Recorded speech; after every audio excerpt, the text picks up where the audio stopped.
Once again, please let me know when we're live. Which sometimes does take a while. We are live.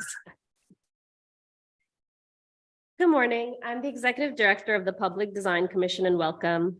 If you're joining us via Zoom and would like to testify, please sign up through the Google form link shown on the screen and also linked on the meeting agenda. In the interim, Deborah Martin has agreed to chair today's meeting. Good morning, I'm Deborah Martin, and welcome to the Public Design Commission. I want to begin by welcoming two new commissioners, Isabel Castilla, who's the landscape architecture member, and Jimmy Van Bramer, who is a lay member. Today's meeting is being held in person at City Hall. Members of the public can attend and give testimony either in person or remotely. Please note that due to illness, Commissioner Armstead is participating remotely. Okay, the public meeting is now commencing with the consent agenda and items number 28366 to 28372. Staff has noted there are no recusals from the consent agenda. Are there any recusals that were missed? No. Okay, so let the record show there are no recusals. Okay, I'll now call for the vote on the consent agenda. Commissioners, when I call your name, please state your vote for the consent agenda. Kenseth Armstead. Approve all. Isabel Castilla. Approve all. Lori Hawkinson. Approve all. Karen Keel. Approve all. Manuel Miranda. Approve all. Susan Margenthal. Approve all. Meryl Tisch. Approve all. Mary Valverde. Approve all. Jimmy Van Bramer. Approve all. I also vote to approve all. Let the record show all in favor. The consent agenda is approved. We'll now continue with the public hearing portion of the meeting. The first item is number 28373, the preliminary review of the installation of prefabricated public toilets, the Portland Loo, as a pilot for installation citywide. Per standard procedure, the applicants will give their presentation, then public testimony will be heard, and then the commission will ask questions, deliberate, and vote. We will hear in-person testimony first, followed by testimony from remote participants.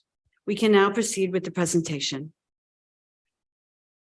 Hi, thank you. I'm Julie Fisher. I am one of the Deputy Directors of Architecture at NYC Parks. And I'm happy to speak to you today about our pilot for the citywide prefabricated public toilet, also known as the Portland Loo. We are looking at 5 proposed sites, which I will mention later in the presentation for this pilot. The goals for this pilot program are to support the city's goal, in particular the Deputy Mayor's goal of providing more public restroom opportunities in the city. We are introducing the Portland Loo as a lower cost option for parks to provide toilet facilities in our parks. So this is a standard modular design, which will reduce design and construction durations. And again, this will introduce one Portland Loo in each borough. And here we have a couple photos of an installation over in Hoboken. You can see it's a single occupancy toilet. It is year round, but it is open to the air, which you can see with the louvers. You can clearly see it's not an insulated or heated structure. And it really comes across as a piece of street furniture, adding this amenity to our parks.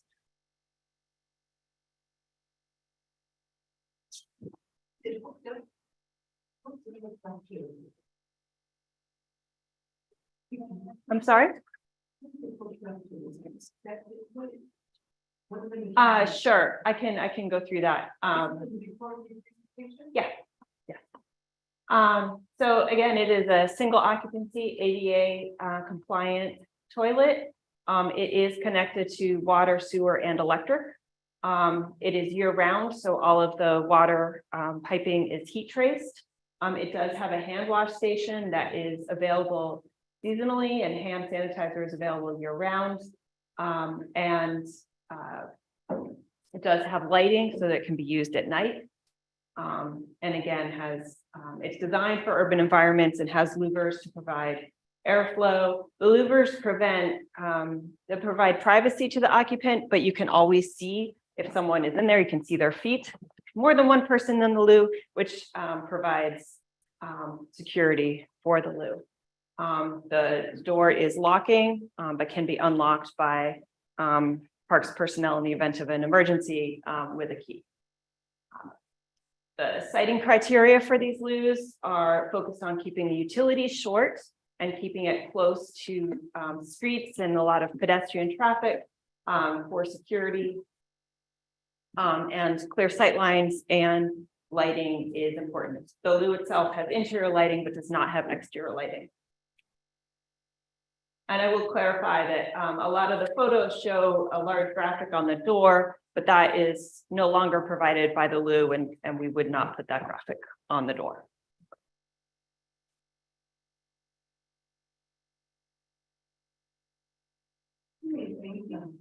Parks will maintain them.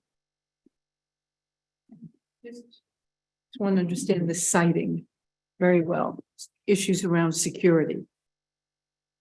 You're going to put these in the parks, right? Close to the street, yes. Close to the street. And they are going to be maintained by the Parks Department? Yes. Similar to our other conversations. No, I understand. I live close to a park, and I know that the public toilet system there has always been something that they're rethinking. They've had trouble with security issues, et cetera, et cetera. I think this is great. I'm just, trying to figure out how it's all going to work. How often will they be maintained? Daily? Every few Yes. hours? It will depend on usage, but surely daily, which is how our conversations are maintained. Okay. So just to orient you to the plan of the loo, there is, again, a single ADA compliant toilet. There's also a baby changing table. The unit is about 9 feet by about 5.5 feet. And in the back of the unit, there's a plumbing chase and electric chase, which provide support for the guts of the unit itself. And here you can see the unit is about 9 feet tall. And you can see the louvers, which provide privacy, but not so much that someone wants to stay too long. What's the light go on this light sensor? It's on a sensor, yes. So it's at night, it's on at a low level, and then will raise when the door is opened, it will come up higher, and it's a blue light. So it's always on. At night, yes. Because the unit itself is quite small and because it's not a heated unit, we will have a separate electric cabinet and a separate RPZ cabinet, which are the RPZ is what we put in most of our parks that don't have full comfort stations. So it'll be similar in size. It will be insulated to allow it to work year round. And it will also be heat traced to keep the RPZ from freezing. And we will screen it as we do all of our RPZs and freestanding RPZs in parks, as we will the electrical cabinet. Just a question, why is the hand washing station winterized while the rest of the loo is actually works year round and heat traced? It's a technical reason because you can't have the running water. And I am following up with Cambridge to see if they were able to address it, but you can't prevent ice from forming because of the amount of water and the fact that it can flow. It's a push button. Because it's on the outside. It's on the outside. So Portland Loo is pretty emphatic that they do not have a solution for keeping it available year round. We'll continue to look at it because we would prefer that it be available year round, but we can't have ice forming.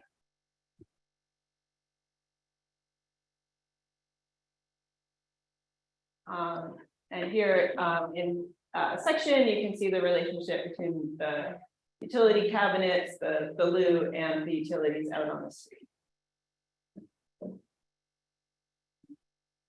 So the 5 sites we're looking at for this pilot are Joyce Kilmer Park in the Bronx, Thomas Jefferson Park in Manhattan, Hoyt Playground in Queens, Irving Square Park in Brooklyn, and Father Mathis Park in Staten Island. And most of these are underserved communities, and none of these playgrounds or parks have a public comfort station at this. Largest municipality. They've been used in Portland, in Cambridge. I believe DC has some. I know there's some out in California. They've been widely used. But I Large, dense urban setting with an increased homeless population. Portland and Cambridge both have significant. Yeah. My point is, I think this is a great plan. I just think it's going to have a lot of complications in, you're doing this for the community. And it's just a wonderful thing, right? But it is, let's not kid ourselves. It's going to come with a whole other overlay of complicated issues. And I'm curious, because I know how government works in silos, right? Have you been in touch with social service? Have you been in touch with the police department? Have you been in touch with, I don't know, all the other myriad of services that need to know about your plan?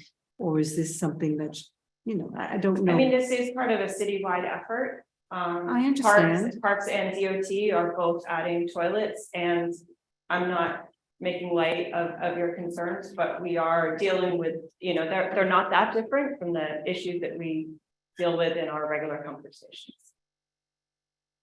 Can I ask a separate but related question? So this has obviously been in existence in lots of different places for several years. Are we installing and replicating it exactly, or have there been lessons learned from Portland or DC or some of the other places where we've incorporated their experiences with this model and therefore we've changed it, right? We've done some things, learning the lessons from maybe what Portland has experienced, or is this simply the same cookie cutter, if you will, that Portland has? It is, I can't speak to the design evolution of the unit itself, but I think each municipality there has been a little bit of trial and error. Some municipalities keep them open 24 hours and then have pulled back because it hasn't worked out. I think there is a bit of a give and take, and once they're on the ground. I know a lot of the cold weather aspects, we are learning a lot from Hoboken and Cambridge in particular. And I did see one during that cold spell and it flushed. But I think the unit, I think a lot of the issues that we're talking about are social issues. They're not the unit itself is doing what design can do. I would like to ask a question to follow on these previous two questions, but in a different way. For instance, the water that's exterior for washing hands, is that seasonally turned off manually or is it automated? For instance, this winter, we had like 1, maybe 2 nights where it was freezing. So we could have, if this was in service, had this working all throughout this winter. I mean, today it's 55 degrees. There's no chance of ice for the next week. So is it automated or is it manual? And is that a priority to be able to offer it? If the system will be attended daily to be able to offer water when it's above the freezing level in the winter months. And I mean, because of obviously we've had a lot of warm winters, there would be more days where people could wash their hands there. That's a great question. And that really will come down to our operational capacity. It is turned off manually. Okay. And then further, I know that you have these 5 trial parks that you're working on. And I wondered if there was already a plan in place, if it works out for these 5, how you prioritize parks beyond the first 5. We developed these locations in conjunction with parks personnel in each borough, identifying areas where they knew the community was very anxious to have these toilets installed. In terms of the next phase, I think we don't have any currently funded. Okay, thank you very much. I have a few questions or maybe comments. I don't know. I'm sure you have more information you're going to share with us, but I have questions about the footprints of the actual design. And also, if we're just talking about design, like how much spacing is in between each one of those breaks on the top and in the bottom? Is that relative to the density or the footprint of the actual design? What is there going to be a mandated size throughout the entire city? Are other ones going to be more narrower if you want to have more than one? Can they sort of function with 2 or 3 stalls next to each other? Like what is the sort of future planning of whether this is successful or not? Like how will you expand on this design? I'm also wondering if once a park or public space gets one of these, can we make sure that the footprint of the actual park is considered, like the running water, et cetera, how it's gonna get collected, all of that, and whether it's gonna, change or mess up or, create some sort of running issue with landscape or, the floor or, anywhere where people will be walking frequently. I have questions about lighting and, not just inside the thing, but around the park, depending on if it's a park that is not well lit in general. What are the advantages or disadvantages of having lighting, exterior lighting around the park? Will you consider the placement of these things depending on whether there is enough lighting around the park so that it's safe for the people to use it? And the locking system, is there more information about the locking system and how safe that is for both the person inside and for people outside, I guess? Okay, you've raised a lot of points, so I will address them, and please remind me if I've missed anything. With respect to the size of the unit, this is the Portland Loo. We have a limited ability to choose a couple of options relative to how we want the hand wash station to work and a few other things, but it is the size it is what it is. I think there have been some installations where they have used 2 loos. For the pilot, we're exploring 1. In terms of the water, it is connected to the city sewer. So the toilet discharges into the city sewer. We also have a floor drain and we have a drain for the hand wash station. So all of that water will be contained and taken out to the street. So it will not impact the surrounding park. I'm sorry, could you remind me of your question? The lighting. Lighting and the locking. So lighting, we are locating these along existing parks paths. And we're choosing them in locations with security lighting. And they don't necessarily show in the photos that we have, but that is something we have taken into account when we're choosing these sites. And we are locating them along existing pathways close to the street to address the lighting. And the locking. And the locking. So it is a durable lock because these are unusual for us because we do not usually have single occupancy toilets with locks. But in this situation, obviously we need to because you need to feel secure when you're using the loo. So it is a very durable lever that meets all ADA requirements. It operates so that you lock it yourself when you're in the loo. You can't lock it closed without a key. And we will have it keyed so that it works for parks operations so that it can be used either in the event of emergency or when the park is closed. So I'm not sure if that addressed your questions about the locking. Okay, so I also think this is a great idea. I've seen, not temporary like this, but in Los Angeles, the outdoor washing, which is really great because they don't have the weather issue, but it's really great because it moves people through them more quickly, you know, and then you could like use the washing even if you're not going in. So it's a great thing. But I'm also wondering, like in this day and age, why that can't be something that could be remotely operated. That could go on as Ken suggested. And then I think I'm wondering about the longer term plan, like what, so we get 5 of them for 5 million. And then when I want to add more, or it's like, again, it's another million, or is it, you know, so is, you know, because each place has, you know, the question was asked, how is it hooking into the waste and all that? So it's like the upfront cost. I'm an architect, so I think about this concept.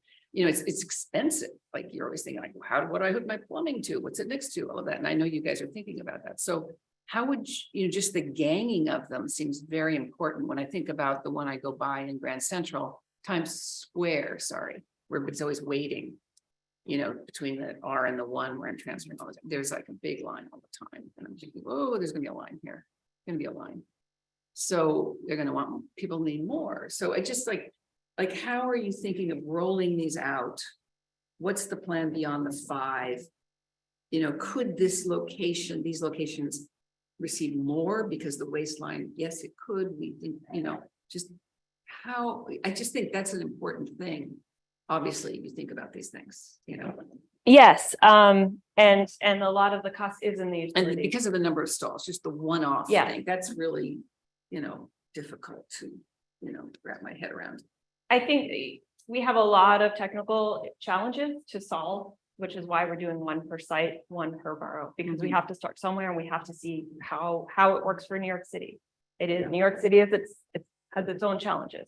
So in the future, would we consider 2? There's a point at which maybe it depends, because in some cases we're putting these in and one of these, the next one here. Some of these locations are fairly tight, and so adding a single bathroom is a huge amenity, and adding 2 or more starts to take up a lot of park space. So there is a balance, and I think it's definitely something that we will continue to look at. We're really focused on getting these 5 off the ground first to understand what works best. So one other quick question is Portland Loo. So one company makes, I assume you looked at other companies, but you're not showing us those. There's just, this was the one that rose to the top of the pile when you did your research. The other ones that we looked at were either more geared towards really rural settings. Rural. I see. You know, the Portland Loo is really focused on an urban environment, which is what so many of our parks and certainly our park edges are geared to. So, and they also are something that we can buy. We don't have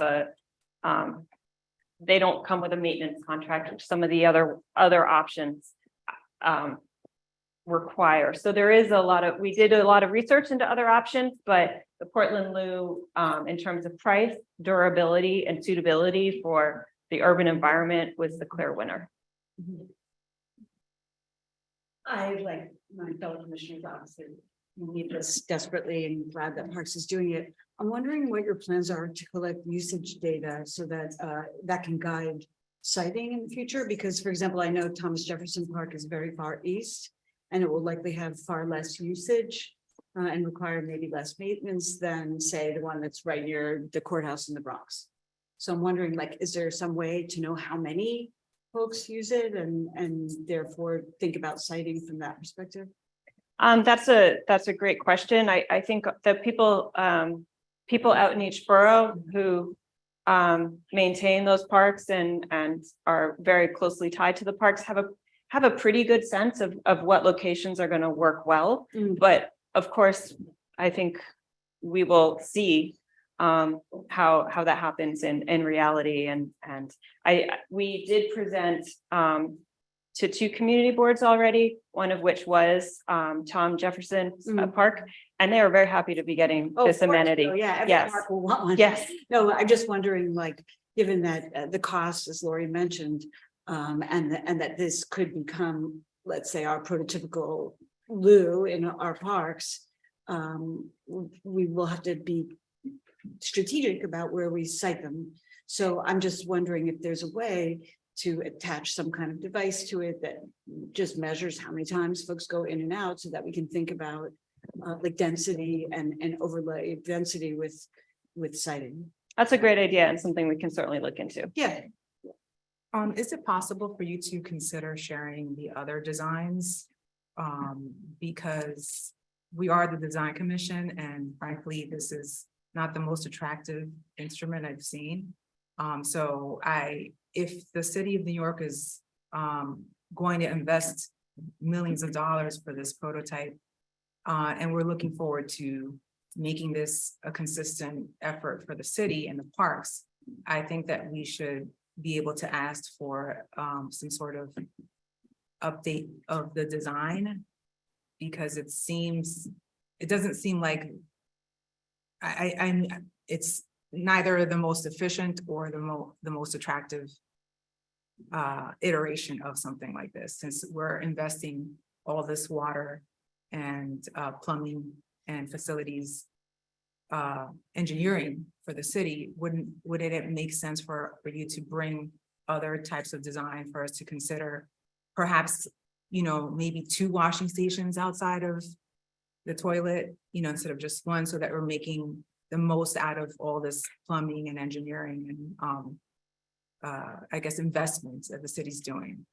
I'm not sure if any of the other commissioners, what they think about that.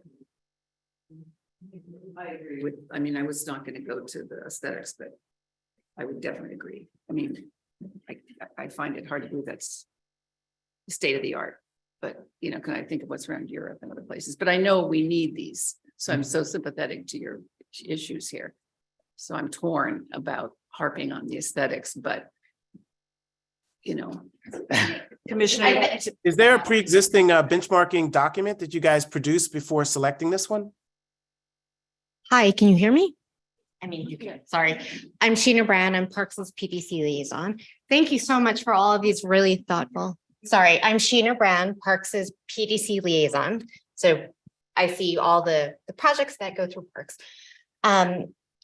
Thank you so much for all of these thoughtful, really, really thoughtful comments. I think that we, have been with this project for a very long time. And so we did actually bring not iterations, but we've brought over the years various iterations of our sort of designs that we can do for comfort stations throughout parks, right? And several years ago, actually, I think it was pre-pandemic, we did bring the Portland Loo to commissioners. I think it was a subgroup of commissioners as well as staff to get early feedback because we weren't sure if we were able to procure these, if we were able to get the design even through DOB, because there were so many logistics, right, that we had to work out. So we've actually been working on this for several years. And while we absolutely hear your concerns about the design at this point, we need to move forward with this design. And so it's our prototype, right? It might work out really, really well. We might have lessons learned that we could work out in the future. But we're really excited and anxious actually to move forward with getting one of these in each of the boroughs. So I totally get it. I also think that, these are renderings that we were working with in our in trying to place them. We've been very thoughtful actually about placement in parks and trying to make sure that we balance obviously the security and eyes on this with how our everyday park users use the space. So before, when you asked if the water is going to flow out into paths and circulation, it's not going to, right? They're not in any paths. We're trying to set them aside. We're also very cognizant of the utility runs, which Julie said before is the main cost for this. So I'm not quite sure. What you're saying is Hawks was handed this job in your professional judgment. You've studied this. We have to go forward. This is the best we can do at this moment, but it's a work in progress. Thank you very Right. much. Isn't that what we're saying? That is Okay. it. And by the way, it's for lack of a better word. I would like to ask one more question because I asked it, but impromptu before. If there is a previously existing benchmarking document, because you looked at all of these other options, not because we want to change horses now, or even that we should, but that if there is a benchmarking document that pre-exists, if you could share that, that will be efficacious. And that would be a great thing to share amongst the commissioners for various reasons. That has to do with the future. And if another option comes forward in the future, if this prototype doesn't work out, then you've preceded any new options with a certain amount of shared knowledge, which I think partly this is about, sharing knowledge. So if there isn't a benchmarking document, I would suggest that there should be a benchmarking document with, say, the first, the top 5 that could be considered for such a use. And then obviously this is something that can be very useful, and I support that this is a useful object and a facility, but having an option to see what other options there are so that if a future thing comes up that we're more informed, it's not a bad option. And I think will be helpful for all involved. No? Just one more comment, because Grace is reminding me of the trailers. We didn't want the trailers, and then this was an option. This was better than the trailers. We definitely don't want the trailers because they never go away. That sort of started a whole study on prefab that we did at BDC, thanks to you guys. But but we said this is a good direction, but then we just bought the thing. That's what I'm wondering about, is like, how can we? That's tweak really the the thing? option we have. Can we tweak it going forward? I'm concerned we say, yes, this is a great idea. And then the city's stuck with this for the next X amount of time. And then you go back and you say, oh, PDC, they approved this, so, that's what I don't feel comfortable with. So, but And if I could add to that, being new here, I don't know the history, but I do know the city has a number of different models deployed elsewhere that are not this. So I think one helpful thing for us to understand is why is this model better than the ones that are already deployed around? I know there's some near Prospect Park, near Grand Armory Plaza. I know you mentioned the ones around Times Square. How does this improve on those models, or what have we learned from those models that this does better? That may be a better way for us to understand why is this the runner-up, right? Or the front runner? That's comment number 1. Comment number 2. I've been there. I've tried to put conversations in parks. It's extremely expensive. There's so many security issues to deal with. I do appreciate, while this may not be the most aesthetically pleasing unit, I do appreciate the design strategies it does by having open air, by having louvers, by being able to see what's happening there, listen what's happening there.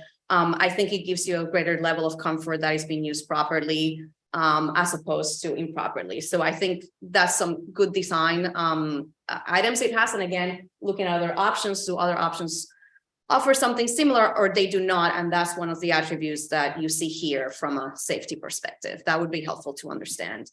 2 practical questions or comments.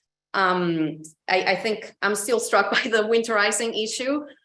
Just because if we winterize it the way you winterize public parks from November to April, that's a really long time. You don't have a hand washing station. And as brought up, the weather's hasn't been as cold. So I wonder if there's a way to work with a plumbing engineer to have a separate water supply that allows you to winterize it more easily. I've seen this done before. You basically have a separate water line. You have a separate hose that allows you to drain it on its own, separate from the rest. So the on-off, it's a little bit faster than a full winterizing where you actually need to suck the water out and do all of those things. So helpful to understand if a plumbing engineer can maybe come up with a solution that makes temporary winterizing more appetizing for your maintenance and operations. And my second question is, you did mention there's a floor drain for cleaning the interior unit, but if it's winterized, does that mean you don't have water for cleaning during the winter, or do you have a hose bib that is not winterized? There is a hose bib in the cabinet that is available for year-round use. The issue with, and I totally hear what you're saying about the hand wash station, and it's something that we will continue to look at because we would much prefer to have it. It's because of the relationship between the water, and it's really about the drain and ice collecting in the drain. Whereas if you're cleaning it in a floor drain, it's much easier to control. So it's not the water bib supply. itself, It's not the water supply, it's the drain. Got it. Okay. That seems though that is something that maintenance wise, if you are cleaning the toilet consistently, could potentially handle if it does accumulate. It's definitely something ice. we'll look at. It's definitely something that we would like to solve. So we will continue to look at that. Okay, thank you. I'm just curious, is the size of the unit, it's 5.5 feet by 9 feet, and is that the minimum amount for it being ADA compliant? Or is it? It provides the ADA clearances and also has the baby changing station. And then part of that is also the utility chafe at the back. So that's included in the 9 feet? What's the Yes. space inside is what I'm curious. Yeah. Probably about 7 by 5.5.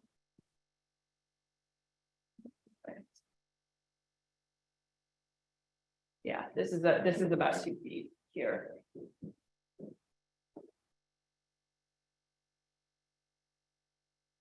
And again, this is a unit. We have very limited options to modify it.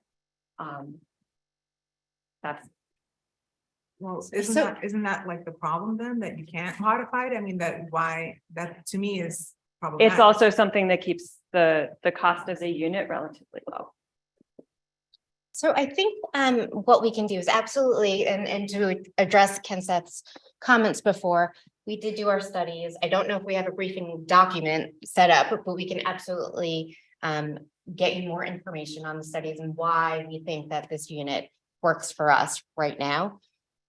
So we can do that, and we could absolutely come back to the commission after these are installed to see, as we gauge maybe a couple of seasons or a full year of usage, right? To see how they're working in each site. I definitely think that we'll be getting a lot of discussion from our operations units. Remember when we did those 5G polls, and then they said the Public Design Commission allowed these to go through, et cetera, et cetera. The part of the story that they didn't tell was that these things were serving underserved communities, and that this was the beginning. And the lesson that I took away from that is that I think we need to improve it. Just speaking for myself, for a variety of reasons, most of which you've laid out here, we're in a place where we need to approve that.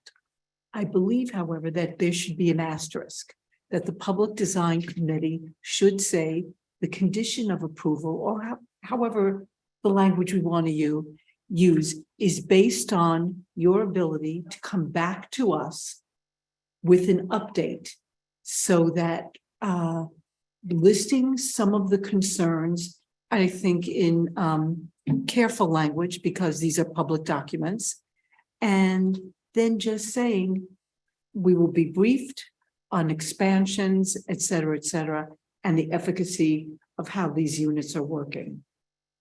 I think that's where we are. I don't find it much different than the 5G story. I just feel that the Public Design Commission was put in a bizarre place because it just said we approved it, but it didn't say that we had some concerns. I think, and the good news here is we all have the same concerns. So. I agree, Meryl. I think that there's a great need, and I think that it's a good idea to have these stations. I'm just concerned that I don't want to carte blanche, just say, yes, we approve for everything. What are we approving? For how long? What do we need in response to know that this is a successful project? You should we should hear back from you regarding that, and we should also have the opportunity to suggest and for you guys to implement a better design if in the future there is one, to update certain aspects of this. It should not be, this is it, no matter what, forever. So I hope that's possible. Can I go back to something you said earlier, because I thought I heard you say that there's no funding in place, right, beyond these 5. That's correct, right? And I'm assuming this is quote unquote attractive from the city's perspective because it's so much less expensive than your traditional red brick bathroom that exists in so many of our parks. And we all know how challenging it is to fund bathrooms in parks as someone who faced that challenge for 12 years. So is the plan going forward to fund these? Because I'm thinking about consistency in design, right?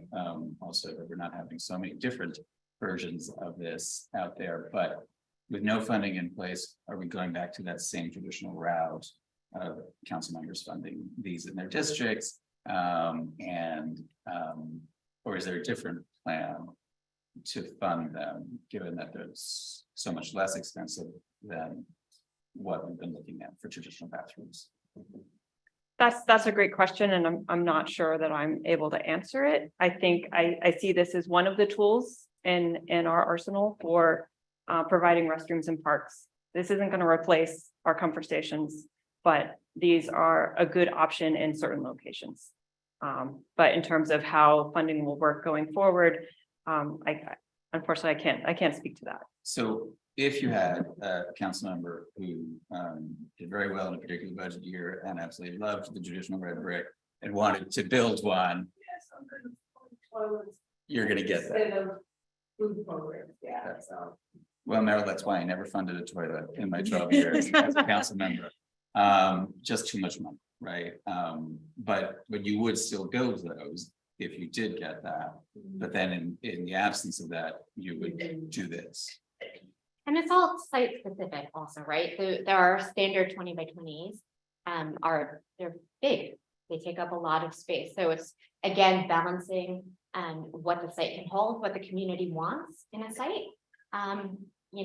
So that's why, we have so many options that we are trying to pursue further. Do we have testimony for this project? Nobody has signed up in person. Carolina, has anybody signed up to testify remotely? Nobody has signed up to testify remotely, but if there's anyone who would like to testify, please use the raise hand feature in Zoom or press *9 if you're calling in. Seeing no hands, this concludes our testimony for the prefabricated Portland Blue toilet. So I would just second or third or fourth or whatever it is, Marilyn's and others, suggestions or recommendations that we asterisk the approval and that we will supply some notes to go along with that. And we wish you luck. And I hope that there's a great way to monitor this on your end from the people that are actually doing the work to clean them, watch over them, so that you guys get that feedback would be really important. Commissioner Tisch, last comment. I'm going to summarize with the conditions that we've articulated. And anything, did you have a last comment? Okay, so thank you, Sheena and Julie. As we all agree, we desperately need these, and we're happy to see this in the arsenal of tools for our parks. Many parks, particularly parks in under-resourced communities, don't have a comfort station. So this will fill that need, at least in some places. So summarizing Commissioner's comments, first, we're going to take a close look at winterizing or a maintenance regime for the hand washing that will either figure out a way to keep it from freezing in the drain, or perhaps just go by the weather, but you'll look into that. That's one. The second one had to do with evaluation data, usage data, and just thinking about how it gets used and how it gets maintained. And so that next time you come before the commission proposing more of these, we'll have some of that information to make decisions and comment on. we'd like some info on how this particular port and lieu unit was selected. If you have a history of that information and you could share that, that would be helpful for my fellow commissioners and myself to just understand how you came to this selection. And finally, if there are design iterations of this unit or other innovations that come along that are other vendors that we would like parks to consider updating to a new unit at that time and to make that consideration. Any other, did I capture everyone's comment there? Okay, great. So finally, note that this approval includes a condition that individual sites where the port and lieu will be installed will be submitted to the PDC for review, which you know that. So I'll now take a roll call vote on item 28373. Commissioners, when I call your name, please state your vote. Ken Seth Armstead. Approved with accepted conditions. Thank you. Isabel Castilla. Approved with the conditions. Lori Hawkinson. Approved with the conditions. Karen Keel. Approved with conditions. Manuel Miranda. Approved. Susan Morgenthau. Approved. Meryl Tisch. Approved. Mary Valverde. Approved with the conditions. And Jimmy Van Bramer. Approved. I also approve with conditions, so let the record show that all commissioners are in favor with the conditions as articulated. Thank you so much. Thank you. Okay, moving on, the next item is 28374, the preliminary review of the installation of a marker for the first portable cell phone call at 6th Avenue between West 53rd Street and West 54th Street, Manhattan. Per standard procedure, applicants will give their presentation, then public testimony will be heard and the commission will ask questions, deliberate and vote. We will hear in-person testimony first, followed by testimony from remote participants. We can now proceed with the presentation.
I was sorry, I saw thing. There we go. You didn't want to miss a word, right? Carolina and Juliana? We're back. We're back.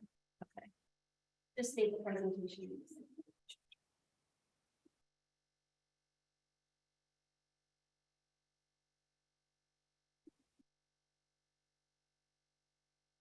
There we are. Okay. Please go ahead. I can start, okay. Hi, thank you for having me here today. My name is Mark Alessi. I'm the Executive Director of the Tesla Science Center. We saved Nikola Tesla's last standing lab, which is located on Long Island. Nikola Tesla worked on first alternating current electricity here in New York City. He first was brought to work under Thomas Edison on direct current, but I don't know if you know anything about the current wars and how he ended up getting backed by Westinghouse, and it was AC versus DC, and Tesla ended up winning that battle, and it's what we use today, alternating current electricity. After that, Tesla became very passionate about wireless, and he was working here in New York City to start on wireless communications, then went to Colorado Springs, and then ended up out on Long Island. So the Tesla Science Center, we're going to be talking a lot about Tesla's history, but we're also celebrating innovation, past, present, and future. And that's what brings us here today. In 1904, in a Boston Globe article, Tesla predicted, when people were like, why do you care about this wireless, or why are you working on this? He's like, you don't get it. Decades from now, when I'm long gone, a businessman in New York would be able to pull a device out of his coat pocket and talk to somebody anywhere in the world wirelessly. Marty Cooper did just that on April 3rd, 1973. He was working for Motorola Corp. And they held a press conference at the New York Hilton to demonstrate that a personal portable cell phone would work.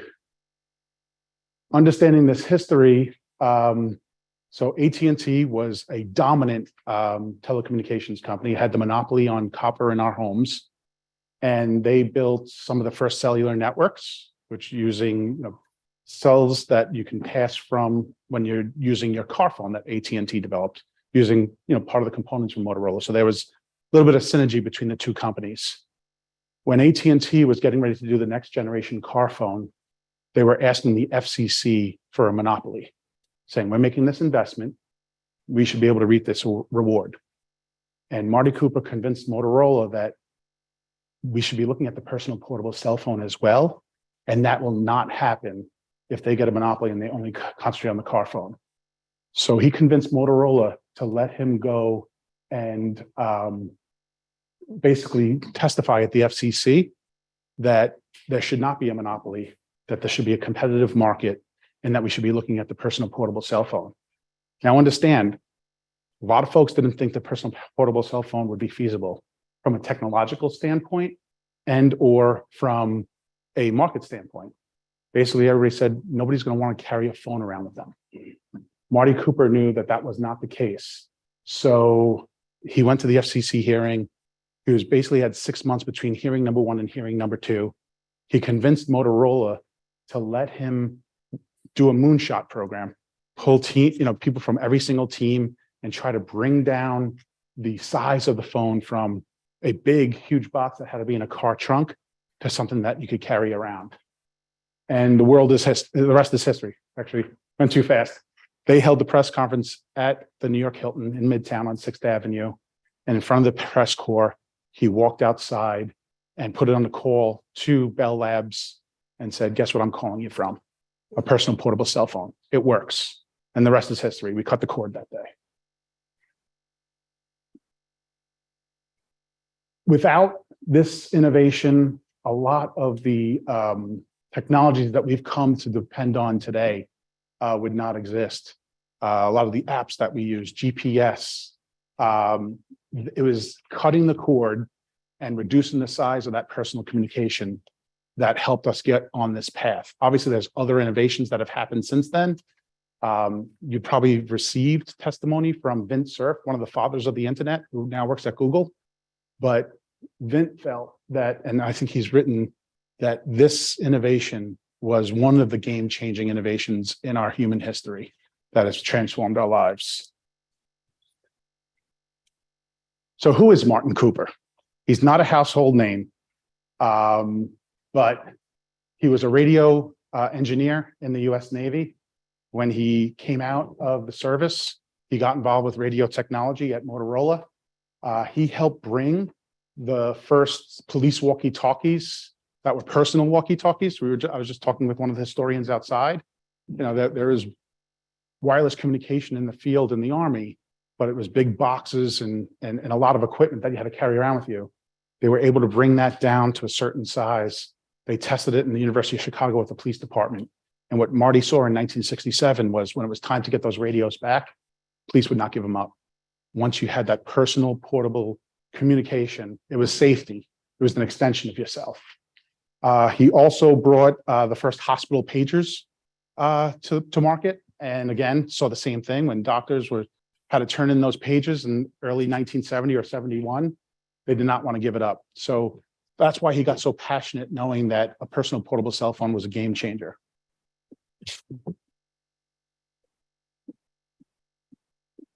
So we're not the only ones that are talking about why this is important. Just last year, CBS News, David Pogue ran a special on how this innovation has changed our lives. We've had, I think he submitted testimony as well. Henry Samueli, the founder of Broadcom, is talking about how that company who helped supply so much into the wireless industry, that this was such an important innovation, we would be 30, 40 years behind where we are today. And I mentioned Vint Cerf. I did not mention the Federal Communications chairman, who was at the FCC when this all went down in the 70s. When he was packing up his office in front of the press, he stopped over Marty Cooper's picture. And he said, "That's the most important person you never heard of. He invented the personal portable cell phone, and it's changed our lives." So we're requesting a plaque installation that'll serve as a historical marker at the site where the call was initiated, where he walked out of the New York Hilton. New York is a place where people come from all over. They have big dreams and they make them a reality. And I think the world, and a lot of the comments that you got were probably global today.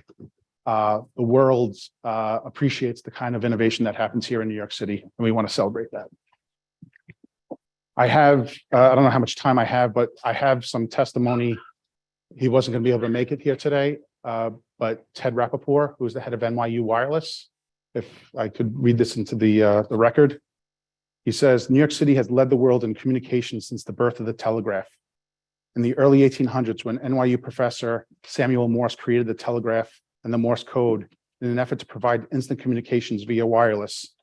In the 1890s, Italian inventor Guglielmo Marconi and New York's own Nikola Tesla both used New York City as the location for their major research laboratories, which pioneered the concepts that led to wireless communication and electrical power. In the 1950s through the 70s, it was Bell Laboratories through their research laboratories along the Hudson River in Lower Manhattan that spawned the cellular telephone concept. And it was Motorola engineer Marty Cooper who made the historic cell phone call from near the New York City Hilton in 1973 to the Bell Lab researchers that launched the cellular telephone industry that we all enjoy today. Indeed, New York City has been the global birthplace of so much telecommunications innovation, and it is only fitting that we allow the millions of tourists each year to know we have been global pioneers in this field. I was born in Brooklyn and work at NYU, and as someone who loves New York, I believe it is proper that we alert the world to the historic impact that our great city has had on the global telecommunications revolution. Successful installation of a plaque commemorating the 50th anniversary of the world's first cell phone call, New York City puts itself in a place to obtain future recognition, such as from the World Heritage Foundation and the Institute of Electrical and Electronics Engineers in future years. I urge you to, and the city planners of New York City, to permit the installation of a commemorative plaque.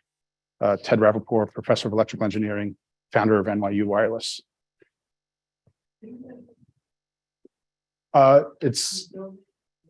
It's on a sidewalk outside of the Hilton near a telecommunications installation.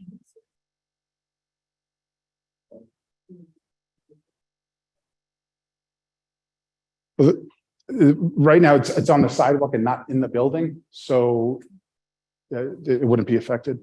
So there are other tribute plaques in the sidewalks of New York City that pay homage to fashion designers, musicians, and sports teams. We believe that commemorating this call also deserves a plaque marking the location and contribution to our shared human history. This is what the plaque is proposed to read. First public portable cell phone call made here by Martin Cooper of Motorola Inc. on April 3rd, 1973. And this is a rendition of what it would look like on the sidewalk and the side view. The Hilton is to the left. I'll take any questions. We would just like to ask if there's testimony. I believe there is in-person testimony. So first we will now hear in-person testimony. The first person is Alexander Maguire, and you have 3 minutes. Very good. Thank you, members of the Public Design Commission of the City of New York. My name is Alexander Magoon. I speak in favor of the plaque for the first cellular telephone call as a professional historian of wireless communications technologies, rather than as a representative of the IEEE History Center. New York City has a long and distinguished tradition of invention and innovation in electronic communications, from Marconi's shipboard wireless reports of the America's Cup races in New York City Harbor in 1899, to Hugo Gernsback's pioneering electro-importing company on Park Place in 1906.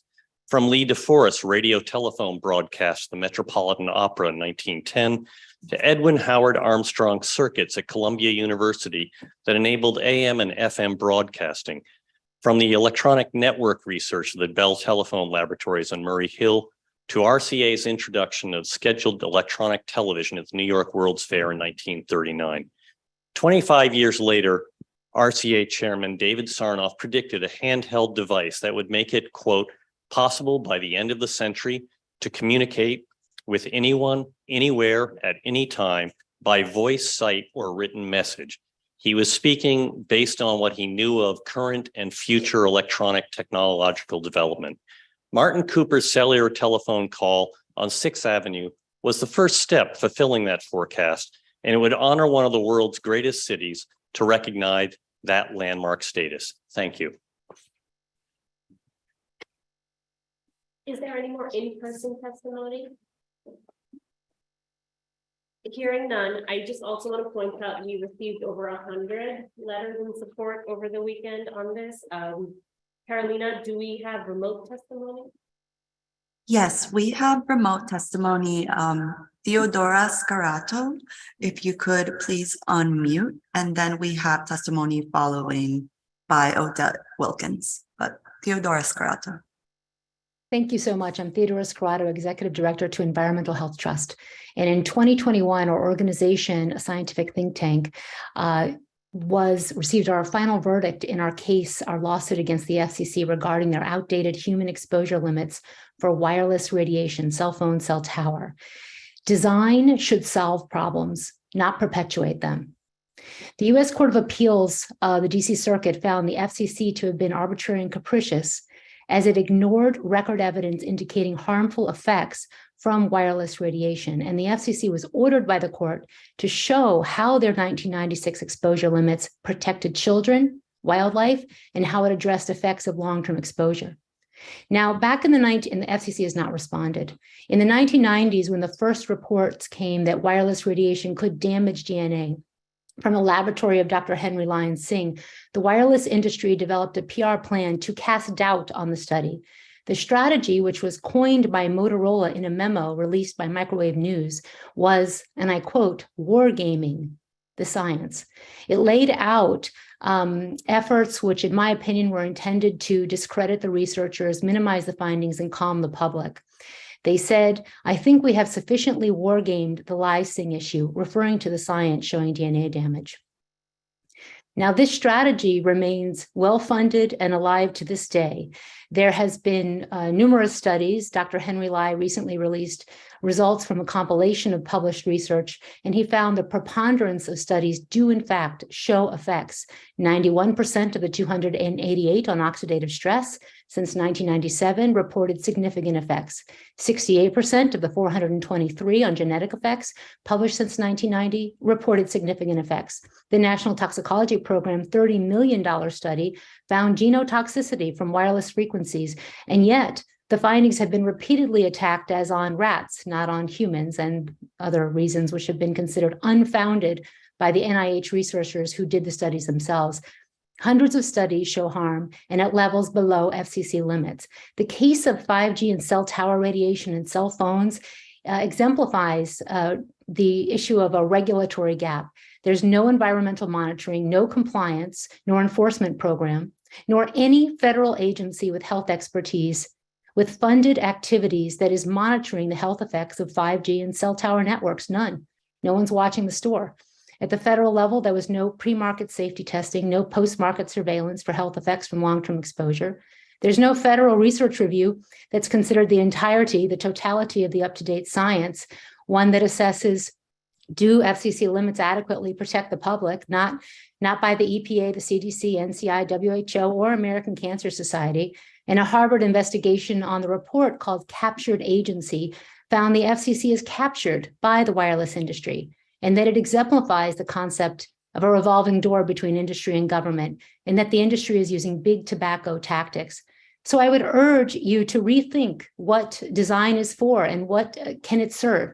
The American Academy of Pediatrics recommends reducing exposure to children, reducing cell phone exposure to children. And wouldn't it be wonderful if there were a plaque explaining that, or maybe a plaque about the fine print warnings in every cell phone recommending that phones be at a distance from the body because they're not tested. They're not pre-market radiation tested, touching the body, but instead at a distance from the body. That would make a great plaque. Thank you. Thank you. The next person that we have signed up for testimony is Odette Welcome. Please use if you're unmuted, please unmute yourself or press *6 to unmute. Please go ahead and keep your testimony to 3 minutes. Thank you very much. Can you hear me? Yes. Yes. Okay, fantastic. Thank you. I'm Odette Wilkins, and I'm a technology attorney. I've been practicing technology law for over 20 years. And I certainly know the benefits of technology, and I also know the risks of technology. I'm also president and general counsel of Wired Broadband, a nonprofit in this space. A moratorium was voted and passed by Community Board 5 in January of this year regarding any planning or construction of Link 5G cell towers in the district, particularly at 53rd Street and 6th Avenue in front of the Hilton Hotel. Yet the New York City Department of Transportation has presented on placing a commemorative plaque of the first cell phone call in front of a planned Link 5G cell tower in front of the Hilton Hotel, the precise site of the moratorium. DOT is coupling this plaque with a Link 5G cell tower. In fact, DOT just mentioned at the end of the presentation that the plaque would be near a telecom installation. He was referring to a Link 5G cell tower. Manhattan Borough President Mark Levine also called for a pause on any planned installation of Link 5G towers. Any commemorative plaque should not be coupled with any planning or construction of Link 5G cell tower. Now, in relevant part, I'd like to read to you the moratorium. Whereas Community Board 5 concludes that more time and information is required to review the 5G towers, their locations within 5G, and the towers' impacts both visually and practically to the inhabitants of and visitors to Community Board 5. And therefore be it resolved that the Community Board 5 Manhattan disapproves the proposal as presented to install Link 5G towers at the northwest corner of 6th Avenue and 53rd Street in front of the Hilton Hotel. And be it further resolved that Community Board 5 disapproves the installation of any Link 5G towers within the borders of CB5 until such time as all interested parties, including CB5 residents, business owners, and community groups, have a better opportunity to provide input and more information about locations of potential digital deserts be provided. And be it further resolved, Community Board 5 requests that a moratorium be placed on construction and planning of Link 5G poles and devices in our district. And therefore, any commemorative plaque should be completely decoupled from any Link 5G installation, planned or otherwise. Thank you very much. Thank you. We have 2 additional people signed up to testify, David Bart and followed by Tom Hunt. David Bart, if you're unmuted, if not, press *6 to unmute. Please go ahead and keep your testimony to 3 minutes. Thank you. My name is David Bart. I am the president of the Radio Club of America, and I am the treasurer of the IEEE History Committee. I speak on behalf of myself in support of the commemoration of Marty Cooper's historic telephone call. Radio Club of America was itself founded in New York City in 1909. It's the oldest wireless organization in the world. And many of the historic inventors who developed the art of wireless communication were members of our club. Marty Cooper's historic walk represented a paradigm shift in global communications. Previously, you were tethered to something. You were either tethered to a telephone cord in your house or in your office. You were previously tethered to a telegraph line in an office. In the 1970s, you may have been tethered to a power cord in an automobile. Marty Cooper's walk demonstrated for the first time that the phone was with the person, regardless of their location.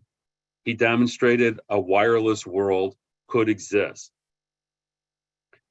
His work was at Motorola. Motorola was a historic wireless communications company going back to 1928. Motorola's principal line of focus was on mobile communications. And they were famous for their handheld walkie-talkies in World War II. Marty Cooper's work was done under amazingly short timeframes of only 4 to 6 months, and they were able to demonstrate that the technology worked. It had to be more than a theoretical concept, it had to be functional. Dr. Cooper has received many awards for his development of the cell phone and his contributions in this area, and they all go back to the walk across 6th Avenue. He has received the Lifetime Achievement Award and Fred Link Award from Radio Club of America, as well as Marconi Awards and awards from the IEEE. These other prestigious organizations recognize his accomplishment. I am in support of the historic marker and recognition of the celebration of this historic phone call. Thank you very much. Thank you. Next, we have signed up to testify Tom Hunt. You should be unmuted or press *6 to unmute yourself. Please go ahead and keep your testimony to 3 minutes.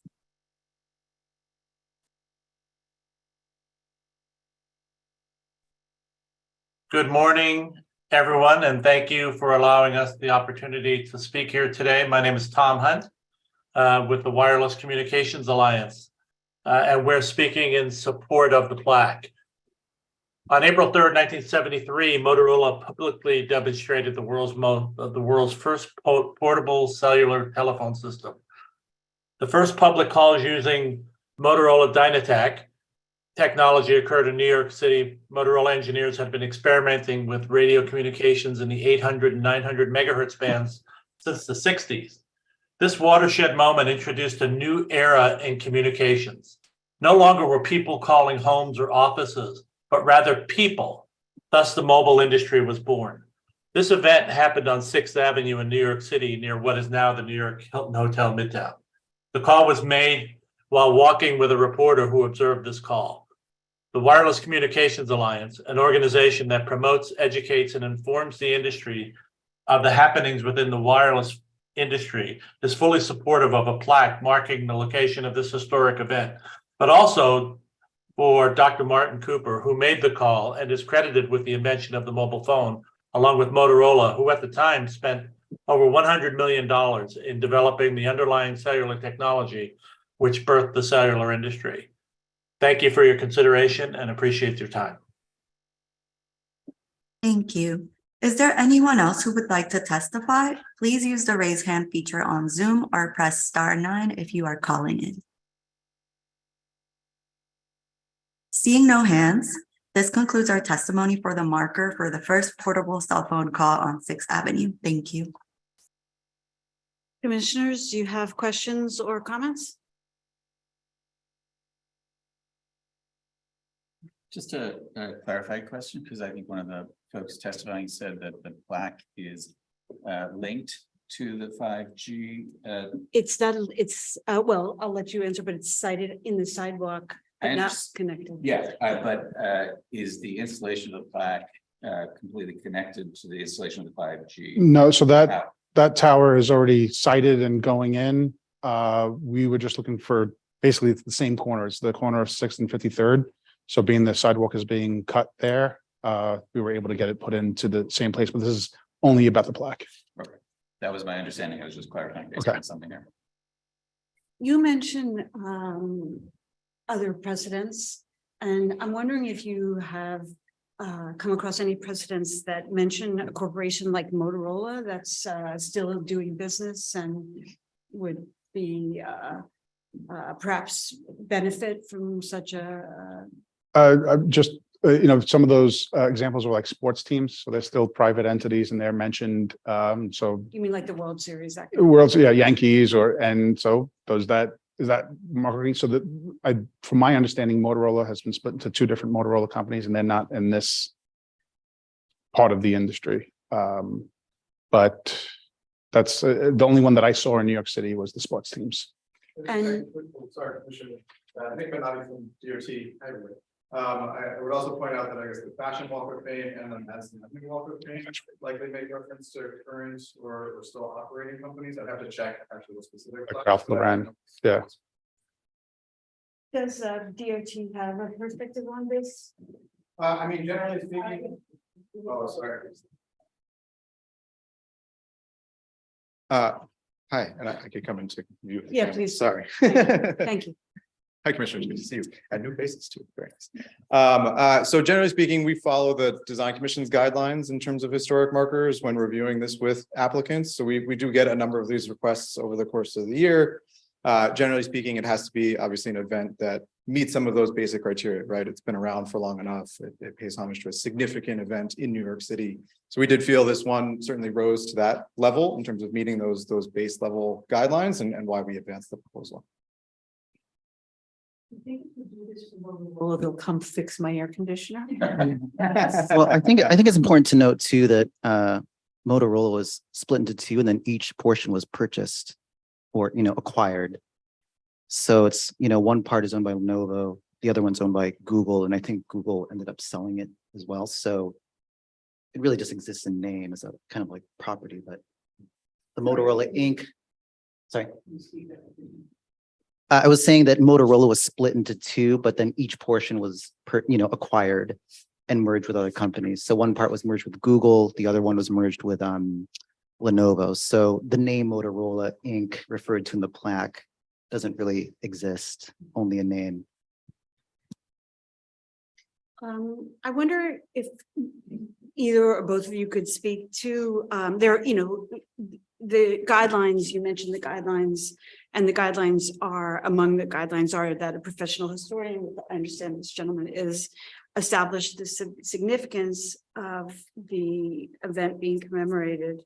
And of course, in New York City, there are many technological innovations, not least, for example, like vaccines and other things that have been invented here that are not so commemorated, as well as many social and cultural events like civil rights era events, the Underground Railroad, things like that, that also don't share this kind of commemoration. So I'm wondering how you evaluated the along the guidelines, the significance in the context of a broad range of uncommemorated events. Sure. I mean, I'll say from the DOT perspective, we aren't in the game of commemorating things, right, as the city agency. So we're only reviewing proposals that are brought to us. So there is that inherent, just like we're looking at what's coming to us. So again, the ones that haven't come to us is not to say that we wouldn't also bring those to this commission for review and approval. Obviously, the big concern from DOT is that it is an entity that is also willing to maintain said installation in perpetuity, right? We're not going to install something here that the city has to take on that obligation for. And then obviously that it at least rises to the level of what we think could accommodate or meet those criteria. And then that's when we come to you all to see if that actually makes sense and bring it through this more rigorous process, of course. Mm-hmm. So we're trying to take a look at it as a first pass. Does it really meet sort of the general criteria? And then we would submit it to the commission to get more formal feedback on whether that's true, whether the design makes sense, whether it should change, so on and so forth.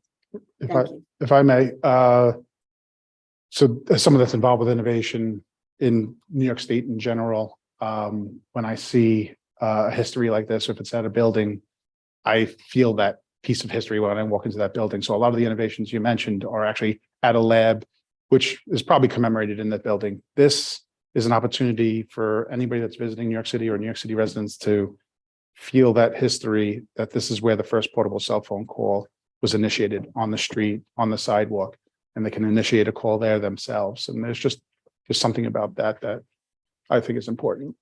I agree. I guess my question for you is, like, I don't disagree that it was an incredible moment in the history of digital communications, which, as we heard from one of the speakers, has a sort of equivocal future after that first call, right? So I'm wondering, like, can you speak to the precedent that this would set, given that event and the range of events that don't find commemoration in our city?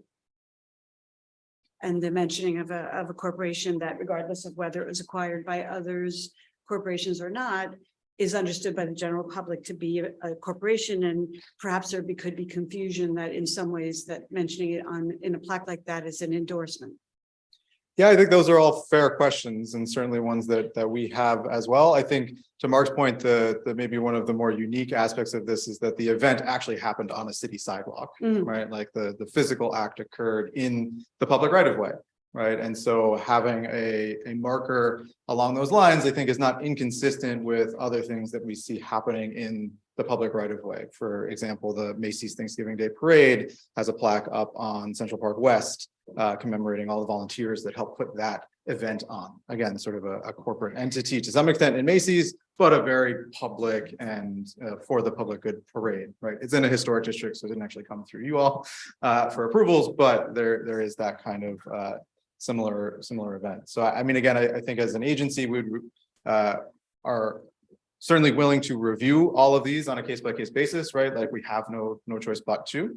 And we try to be very rigorous in making sure that the event or the thing being marked, again, at least meets that bare minimum in terms of the requirements, right? It is a significant event. It happened X amount of years ago. We sort of follow, again, what's published on your website, and also generally speaking, the sort of nominating qualities for the National Register, right? It has to be 50 years old or more, those kinds of things.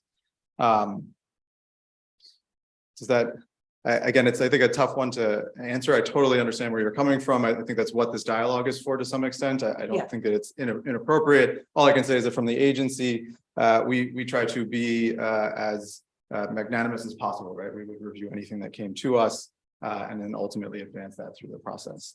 I believe we missed one testimony remotely. Julie Martin. Carolina, is that someone you can call upon? Hi, Julie Martin. Would you like to testify? You're muted. I am asking to unmute. Let's see. Okay, did I unmute myself? Yes. Thank you so much. Thanks for squeezing me in.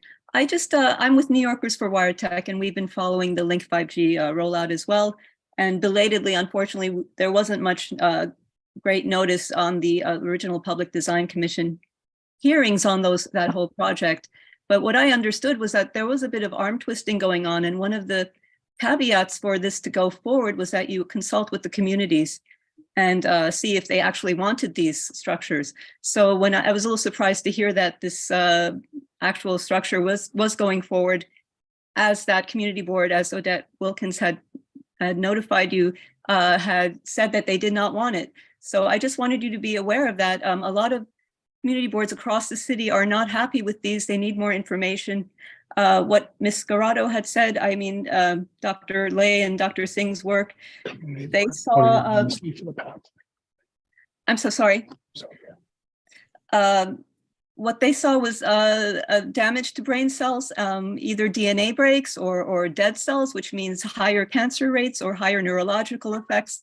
So we as a group, we get a lot of notices from people in the community who are suffering when there's a new installation across from them. So it's a very under the radar thing. I just wanted you to be aware that the community boards are not happy. So I question why this poll is going forward, and then as well as the plaque.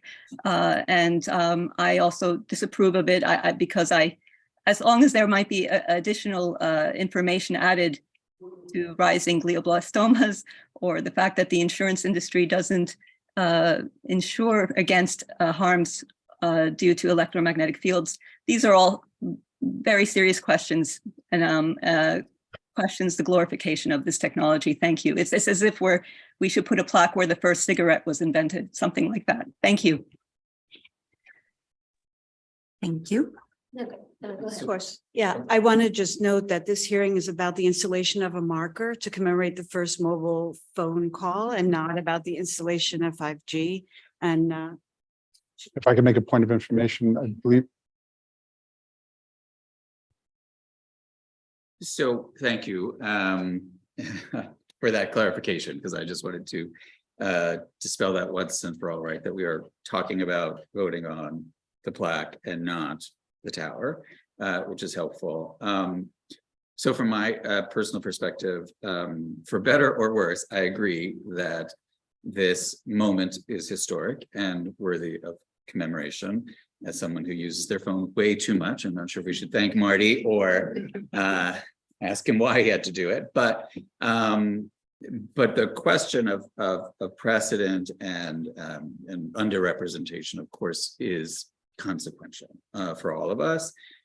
I don't know if that means that we shouldn't do this, right? It means that we should redouble our efforts as a city, right, to make sure that we are correcting the injustices of the past and making sure that we're doing that work. Again, personally, I'm not too disturbed by Motorola being there, because I think that part of historic markers and commemoration is to recognize what was, with the knowledge that it likely won't always be. And so that 50 years from now, when no one knows what Motorola was, they might look at it in Google and say, what even was that? I think that's the point of commemoration and historic markers. As a kid from Queens, I would also thank you for putting New York Mets World Series victory on Broadway and not the far too many Yankee World Series victories. But it definitely has a place, in my personal opinion, on this commission, with the caveat that, of course, representation matters in what we do here. And obviously DOT, I understand your perspective, but just all of us as a city, and include all of us just need to do better. Can we go to the page with the plaque text? Right, there we go. And after you give your comment, Manuel, I want to just note that Commissioner Armstead has a hand raised. Well, I think to me, the question is, I think if Martin Cooper is included, given people's ability to sort of, use a search engine on their phone, I think they can look that up. The Motorola Inc. to me is a little bit more, problematic, because one, it wasn't just Motorola. I mean, I think even in your history, it's obviously an industry-wide thing, that produced the, potential for cellular phones. So I think to kind of attribute that to Motorola in public space, I think that's, I feel ambiguous about that. I think emphasizing, that this is not, related to 5G, the plaque. I mean, obviously it's coupled with it in the design. It's intentionally, the intention behind it is to go with the 5G tower. I think we're talking about, commemorating this event. And I think that, I think for me too, I think it has historical significance. I think comparatively to other technological events, would you commemorate the first text message? I don't think so. Would it make sense to still, commemorate the first, say, telegraph message? Probably not, because I don't really use that technology anymore. But I think, to me, I think it's convincing that a personal cell phone call is, kind of worthy of commemorating. And the fact that it was in New York City, I think that's important too. I think if this goes forward, the kind of visual design of this needs to be looked at, just the typography, the spacing, etc. I think the inclusion of the word Motorola Inc. I think for me, I wouldn't include that. And, even the date, might be worked into the sentence where it, gives attribution to Martin Cooper for making the call. Kenseth? I want to thank you guys for a thoughtful presentation. And I want to say, first of all, I'm a huge super nerd. And I just love that New York is the site of the first cell phone call. I love that.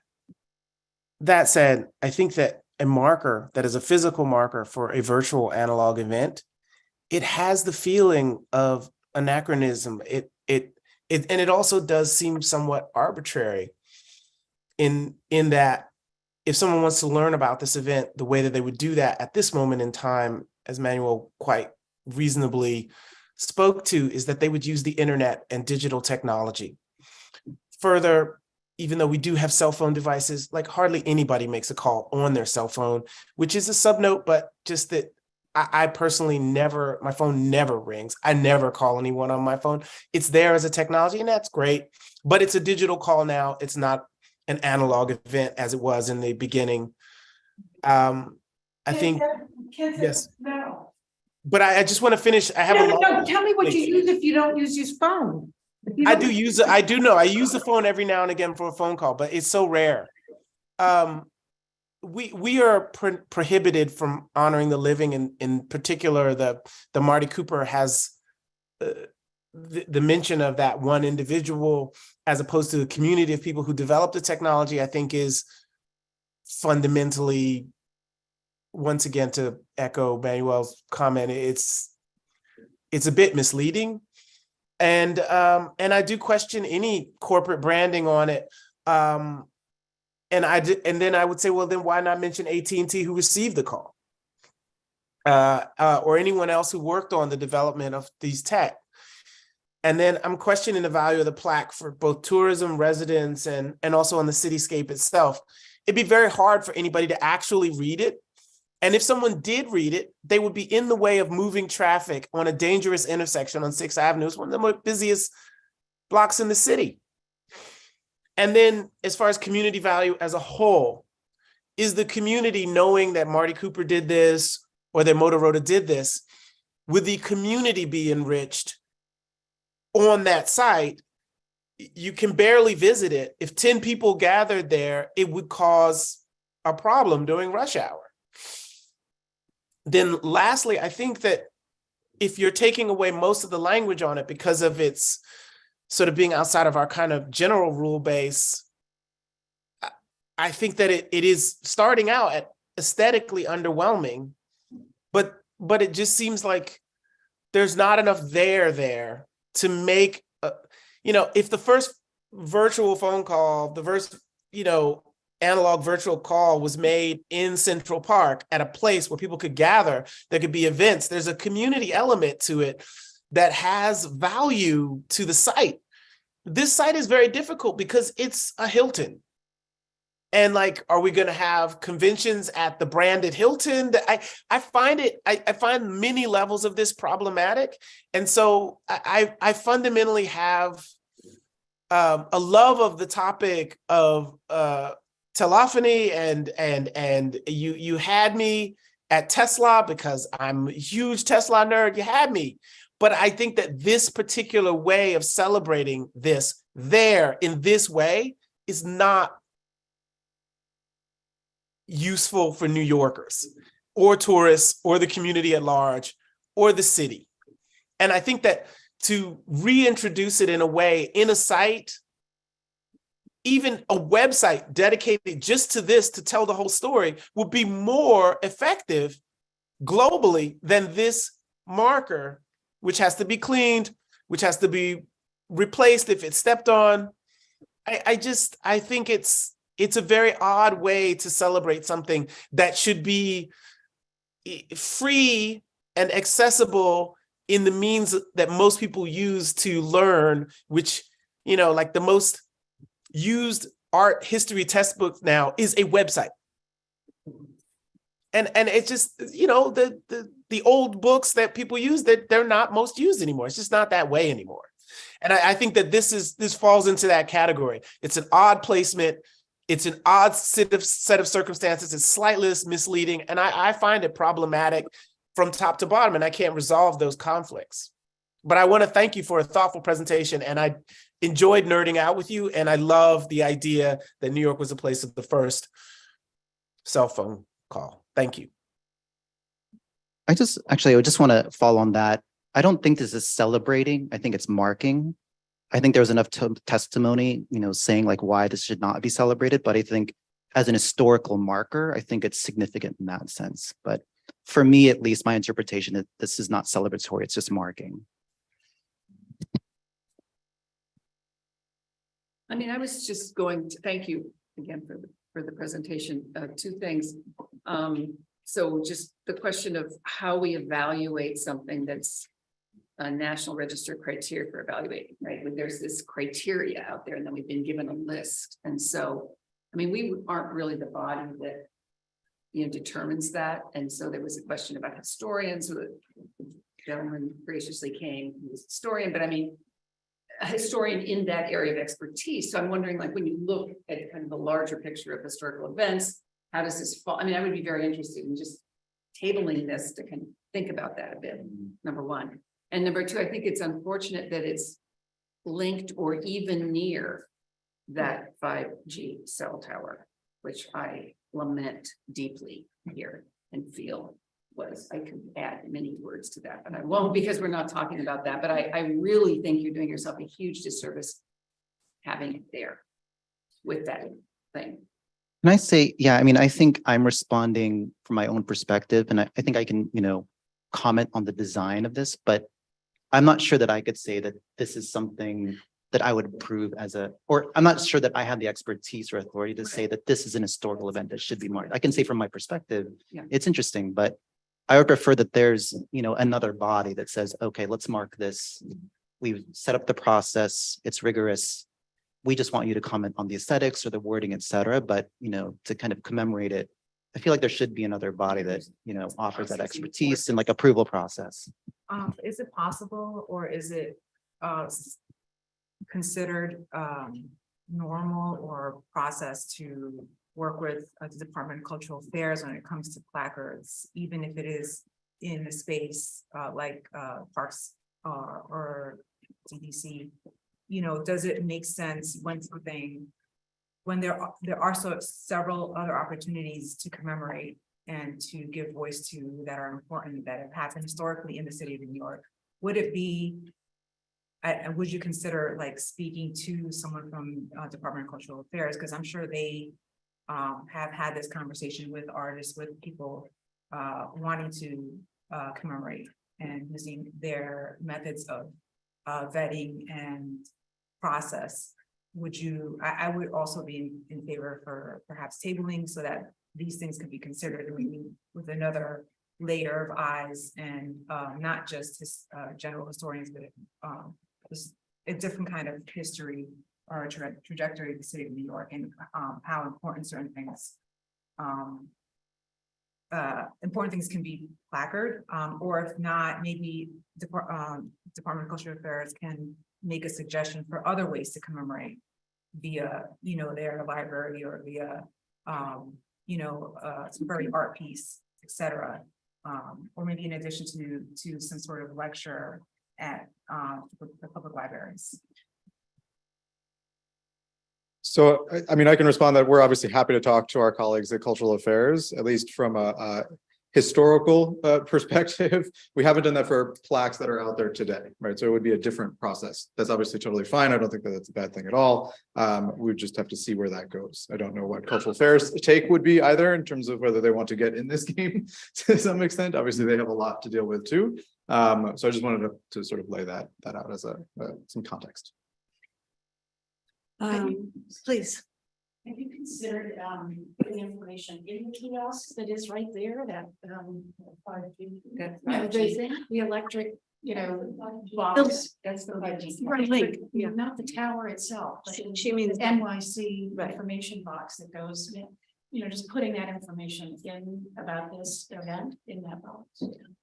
I mean, the short answer is yeah, no, of course. Yeah, the short answer is right. The short answer is certainly yes, right? I mean, there was a lot of discussion. This is still, somewhat early in development. We're only here for preliminary, right? So all of those design details, Commissioner Miranda, we're happy to come back and talk through those things if that's where this goes.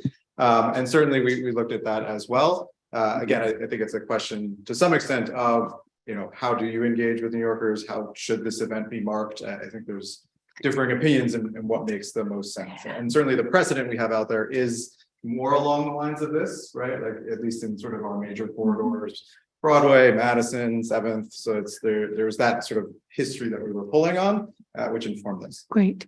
I have a thought.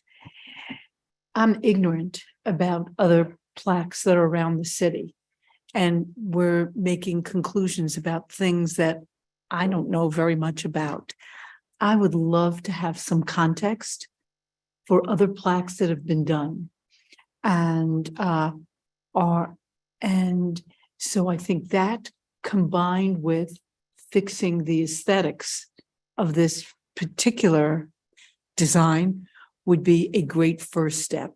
And then, as you heard, consulting with the cultural affairs group who may have historical context of what other plaques have been done would be, I think, a great, so we're not doing this in a vacuum. Sir, I thought this was a very compelling presentation, and I don't want you to take away that we are against this. I think we just want to understand it better. At least that's what I'm hearing from my perspective. So I could, if do any of my fellow commissioners have another comment? If not, I'll summarize the motion. I just have one other quick question, because someone mentioned that we can't honor living folks, right? I thought I heard that. Is that a thing? It's, certainly in certain city processes, that's the case, right? Street co-namings, I know you're very familiar with. So that is the case for that. I think it's not as though other living folks haven't been commemorated. That generally tends to be a barometer, right? Like if the person is not alive, right? Like Ralph Lauren has one. There are other living entities that have been commemorated, but that is one of the factors we consider. But I think this is commemorating the phone call. Correct. It's more about the event Yeah. itself. And obviously, Martin Cooper is an important part of that event happening, but yes, I think you're correct. Which I think, But clarifying that and making it clear that we have this event and that event must be noted in some way is very distinct from any individual corporation or numbers of corporations that could be connected to the development of this event. And that's exactly my feeling as well. I think it's important to understand how this sits in the context of other events, important events that took place in New York City. How are they commemorated? Because to me, this seems to be about the phone call itself, not about the invention of the cell phone or who sponsored the invention of the cell phone. The message makes that confusing. So I think clarifying the message, is it about the event? Is it about the person? Is it about the company that actually allowed this to happen? Those are the questions I have to be able to evaluate the appropriateness of the overall message presented here. I just wanted to add to address additional hands on Zoom that our testimony had concluded, but if you'd like to email us, you could email us at our public design commission at cityhall.nyc.gov. And it's just our standard procedure that after somebody already testifies that we don't dialogue. So apologies if we are not ignoring you, it's following protocol.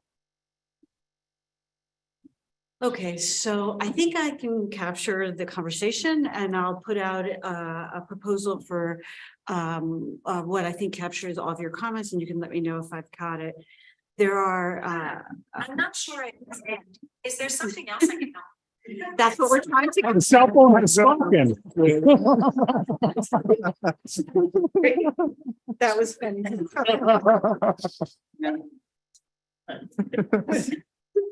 Yeah, no, yeah. Okay, so we are moving to table, and we have asked for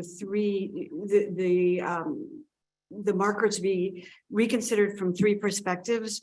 One is to, and I'll go from sort of the largest to the most granular. Largest is to consider, perhaps in collaboration with Department of Cultural Affairs, the overall context of markers that exist right now and how they're situated within the story that we're telling about our city, about our history, our technological innovations, cultural and social events that are not yet commemorated, and some information around that context would be helpful. Then kind of narrowing in, Commissioner Castilla brought up the question of clarifying the message, like who was the team? Can a person be alive or not alive? Why do we need to mention Motorola? All of that. So that's particularly just about this message. And then finally, Commissioner Miranda brought up the question of actually like the appearance of the marker itself, taking another look at the typography, working the date into the text itself. So it would be a kind of statement around the thing happened on that date, and that date is not, for example, when it was placed in the street. And finally, looking at the question of whether the corporation name could be removed. So with those three conditions, we could vote to table, but before we do that, Lori. I was thinking the location of, I don't know. anything about it. Oh, yes, let's make that another question part, yeah. They're facing the tower. The connection to the monitor and the 5G, yeah. Yeah, I just questioned the location.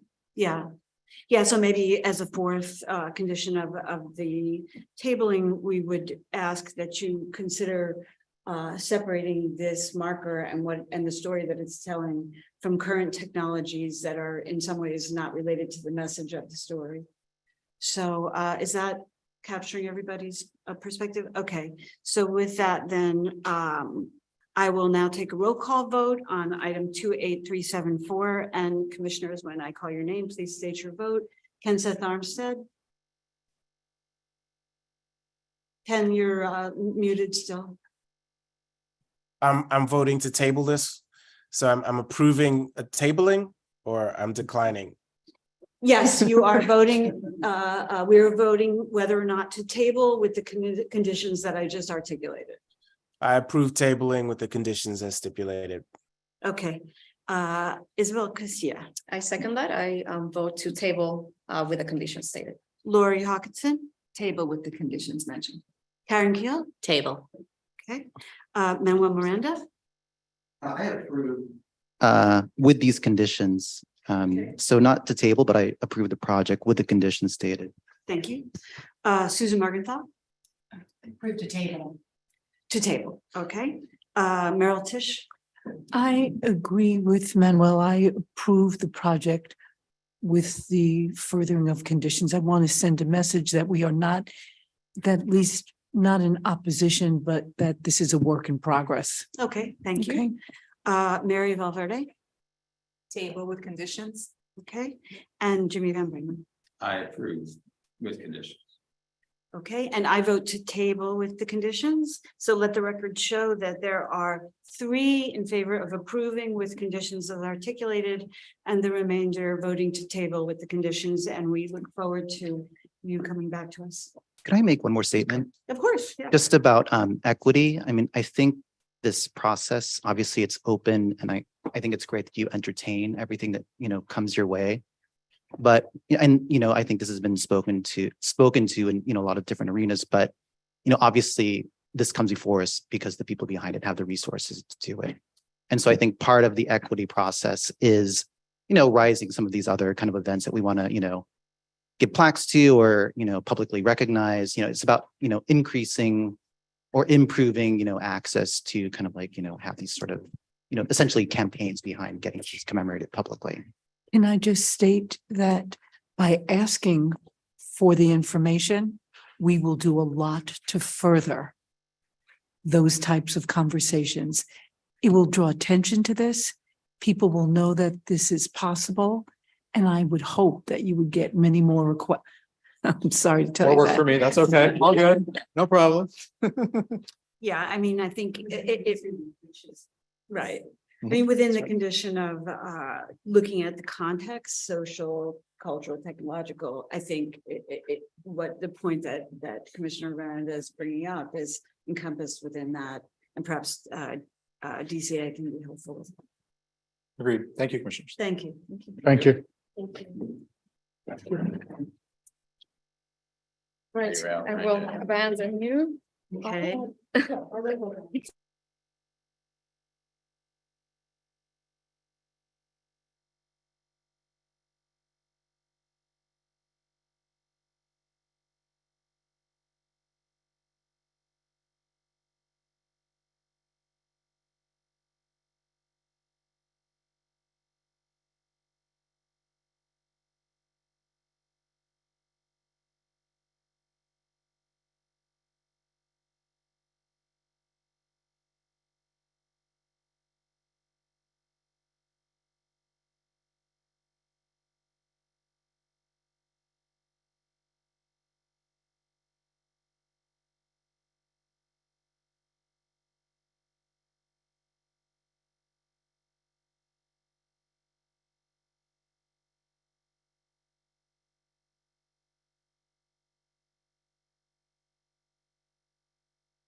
Okay, we're moving on, commissioners, if I could have your attention.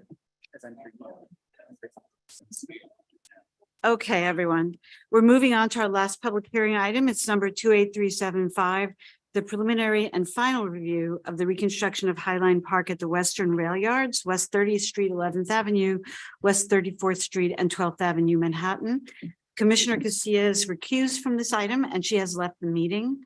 For standard procedure, the applicants will give their presentation, then public testimony will be heard. And then the commission will ask questions, deliberate, and vote. We will hear in-person testimony first, followed by testimony from remote participants. We can now proceed with the presentation. All right, good morning, everyone. Thank you for having us. I'm Patrick Hazari, the Senior Director of Planning, Design, and Construction at Friends of the Highline. I'd like to introduce a few of our colleagues who will be presenting with me today, starting with Liz Kushner, Planning and Design Project Manager at Friends of the Highline, Kim Cooper, Senior Associate at James Corner Field Operations, the landscape architect for the project, as well as Melissa Haldeman, who is the Senior Project Manager at Parks Capital Department, who is our collaborator and partner on this project. And so we're excited to share with you the plans for the reconstruction of the Western Rail Yards, which initially were completed in September of 2014 and went before the commission for review and approval. And before I hand it off to Liz, I just want to kind of extend some thanks and appreciation for the role of that the commission has played for the Highline. This has been a project that has really been stewarded by this group, advocated for it, and really pushed the team over the years to end up with the design that we have. And have been the recipients of a number of design awards from the commission. So it's a privilege to be here today to share our plans for the reconstruction and hopefully answer any questions that have come up from your initial review of the project. So with that, I'll hand it off to Liz. Thanks so much, Patrick. Hi, everyone.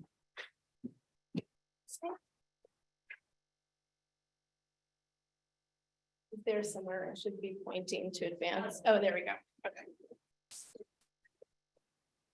So just to start off, to orient everyone, the Western Rail Yards is part of the northernmost section of the Highline, seen here in green. And it's located between 30th and 34th Street and abuts the West Side Highway and wraps around the rail yards. And you can see this is the transition between the Western Rail Yards and the Eastern Rail Yards in gray, which we'll come back to in a few slides. So the red portion is what we're talking about today.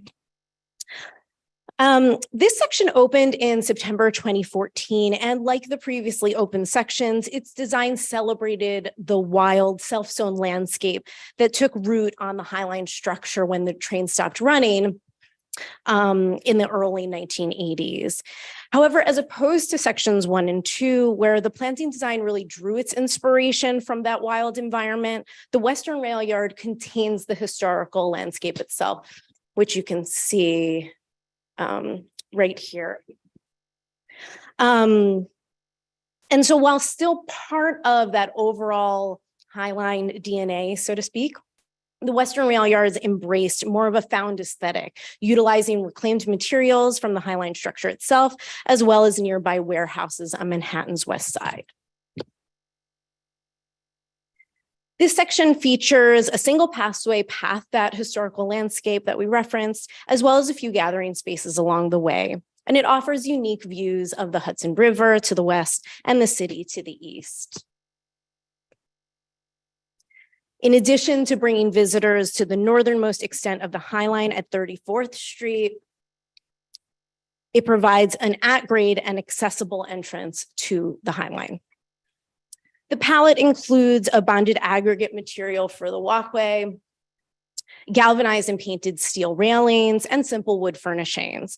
This section does not currently feature any lighting, and it closes at dusk.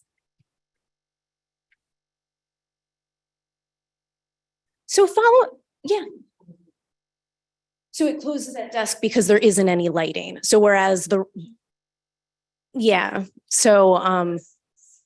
rest is all open and has lighting, and then closes. The closing time changes throughout the year depending on how dark it gets. No, no problem at all. Thanks for asking. Following the completion of this section, we started to see minor degradation of the walkway material, which you can see in these photos. We performed some repairs to restabilize the pathway, and that helped, but it continued to be an issue. In addition, some of the wood of the furnishings also started to deteriorate and crack. And this section was ultimately closed starting in March of 2020, which coincided with what we all know is the start of the COVID pandemic. We reopened temporarily for the summer season in 2022, following another round of pothole repairs. It really became clear that we needed to take on a major rehabilitation of the pathway and furnishings to ensure the safety of our park visitors as well as our staff. Due to high intensity of use and the incorporation of both reclaimed and newer alternative materials, this section has degraded more quickly than other sections. Friends of the High Line and parks were able to secure funding from the mayor's office and city council for this project, embracing the original design aesthetic while utilizing a more robust and reliable material palette. So just to give a little context here, you can see the existing material transition between the western rail yards and the eastern rail yards, again, between that red and gray on that previous slide right here. So that's the gate to the western rail yards. So that's where the bonded aggregate meets up with the precast concrete pavers on the right and the rubber safety surfacing of the Pershing Square beams play feature on the left. And with that, I will pass over to Kim, who's going to walk us through the proposed scope. Thank you so much. Great. Thanks, Liz. So where's the clicker? So as Liz just mentioned, I'm going to walk you through some of the details of the reconstruction scope here. But before I do, I think it's important to note that this reconstruction effort is in response to the popularity and demonstrated success of this section already. The reconstruction does not look to change the intent, the character, or experience of the Western Rail Yards. It simply looks to extend it. As Liz said, both maintaining a safe experience in the future and also allowing it to be experienced after dark. The found and wild aesthetic and celebrating the dramatic views of the city and river will remain unchanged. So now we'll take a look at some of the specifics. We'll take a closer look at the pathway material replacement, the wood replacement for the furnishing elements, the new lighting that's going to be added to this section so that it can be experienced after dark, and finally the encapsulation or repainting of the existing railings and structure. Just to note what we won't be changing, the layout, the railings, the guardrails and fences that exist out there, or the planting. So the pathway paving material replacement. Highlighted in red here, you can see the extent of the existing bonded aggregate paving that will be removed and replaced in its entirely with exposed aggregate concrete. The photo shown here shows a sample of the proposed exposed aggregate finish, along with typical details, including the installation of the concrete around the existing rail tracks, which will remain in place as they are in place today. This, within the new concrete paving, we'll be including a combined trench drain and expansion joint cover plate every 100 feet. This combined trench drain and expansion joint cover will channel the existing stormwater runoff to the adjacent planting, and it will also accommodate the movement of the concrete as well as the highline structure below. And this is an illustration of what that assembly will look like. And in the lower right-hand corner here, you can see a photo of an existing combined drain and expansion joint cover that's installed in other sections of the highline. The material of this grading and cover plate will be a stainless steel with a passivated finish and an all grip traction treatment for safety, durability, and visual compatibility with the existing galvanized steel railings that are out there. Lastly, you can see on this slide up in the top left there, the proposed exposed aggregate concrete paving material with the grading, along with some of the other details that we just discussed. So the furnishing, the wood replacement for the furnishing. Here you can see the 4 locations where we currently have furnishing along the section of the High Line. The furnishing in this section includes beam platform benches. And you can see in here, both at the 12th Avenue Overlook, which is here, and at the 34th Street Plaza, which is here. We also have at the Overlook here, a stacked seating structure, as well as a pair of timber benches here at the 33rd Street Bridge. Overall, the original character and design of these furnishing elements, the found dunnage tie aesthetic, will be maintained. The wood is being replaced, and additionally, as part of this material replacement effort, we're taking the opportunity to enhance the accessibility of these features, incorporating backrests, armrests, and additional companion seating. First, here at the 12th Avenue Overlook, here is one of the beam platforms. It exists, and the proposal includes replacing the wood on the beam platform in kind, and also adding some movable furnishing here to expand the offerings of seating. This is some details of that beam platform bench that exists. The existing steel base of the beam platform bench is a reclaimed beam that was removed from the High Line structure when the 10th Avenue Square was built.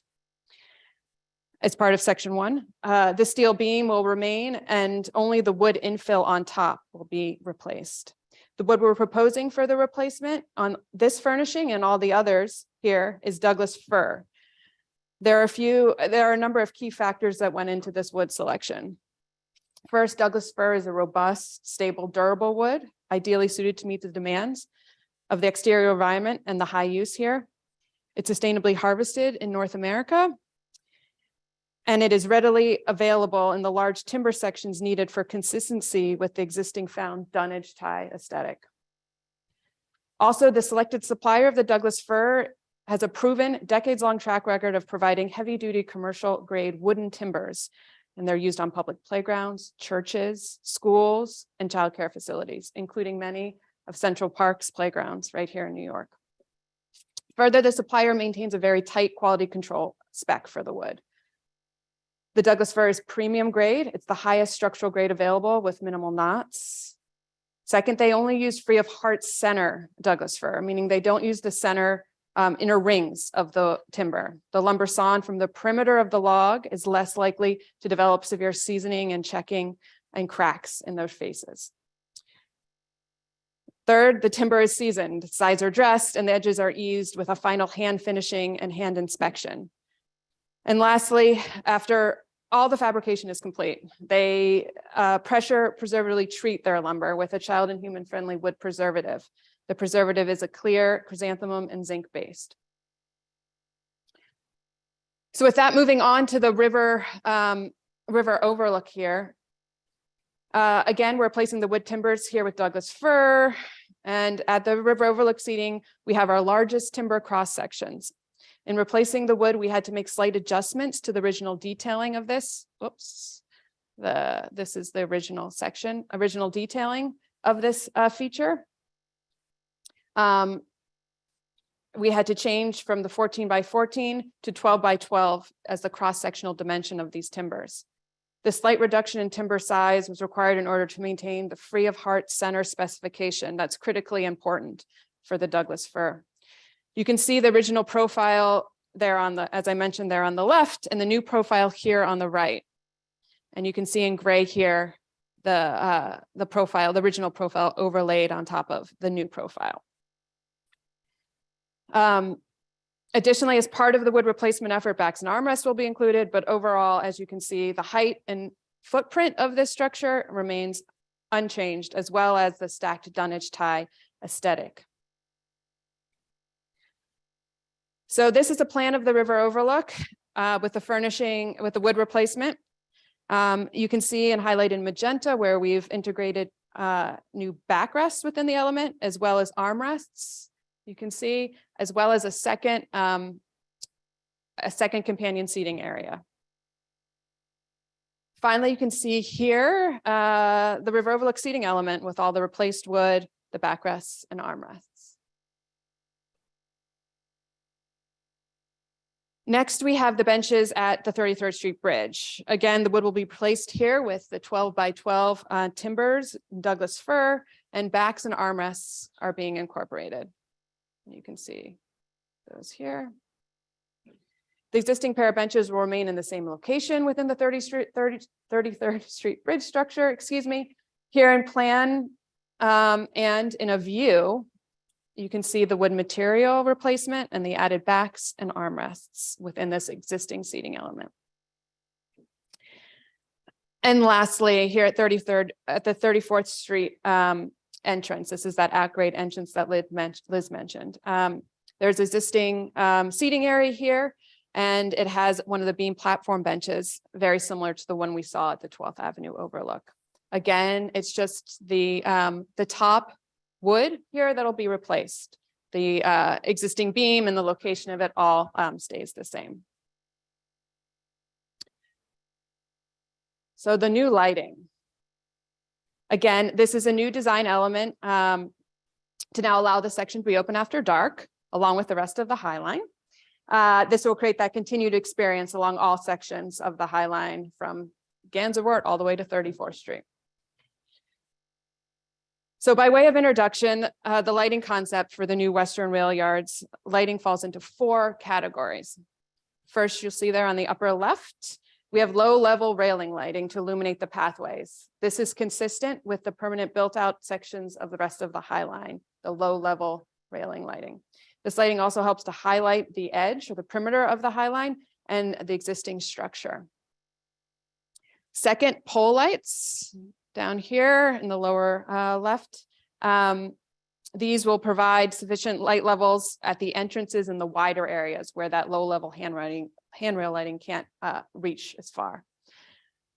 Third, we have flexible uplights, and these will highlight the planting at the entrances and at the kind of gathering areas. It's flexible, so it can be moved and adjusted. This is an evolving found landscape.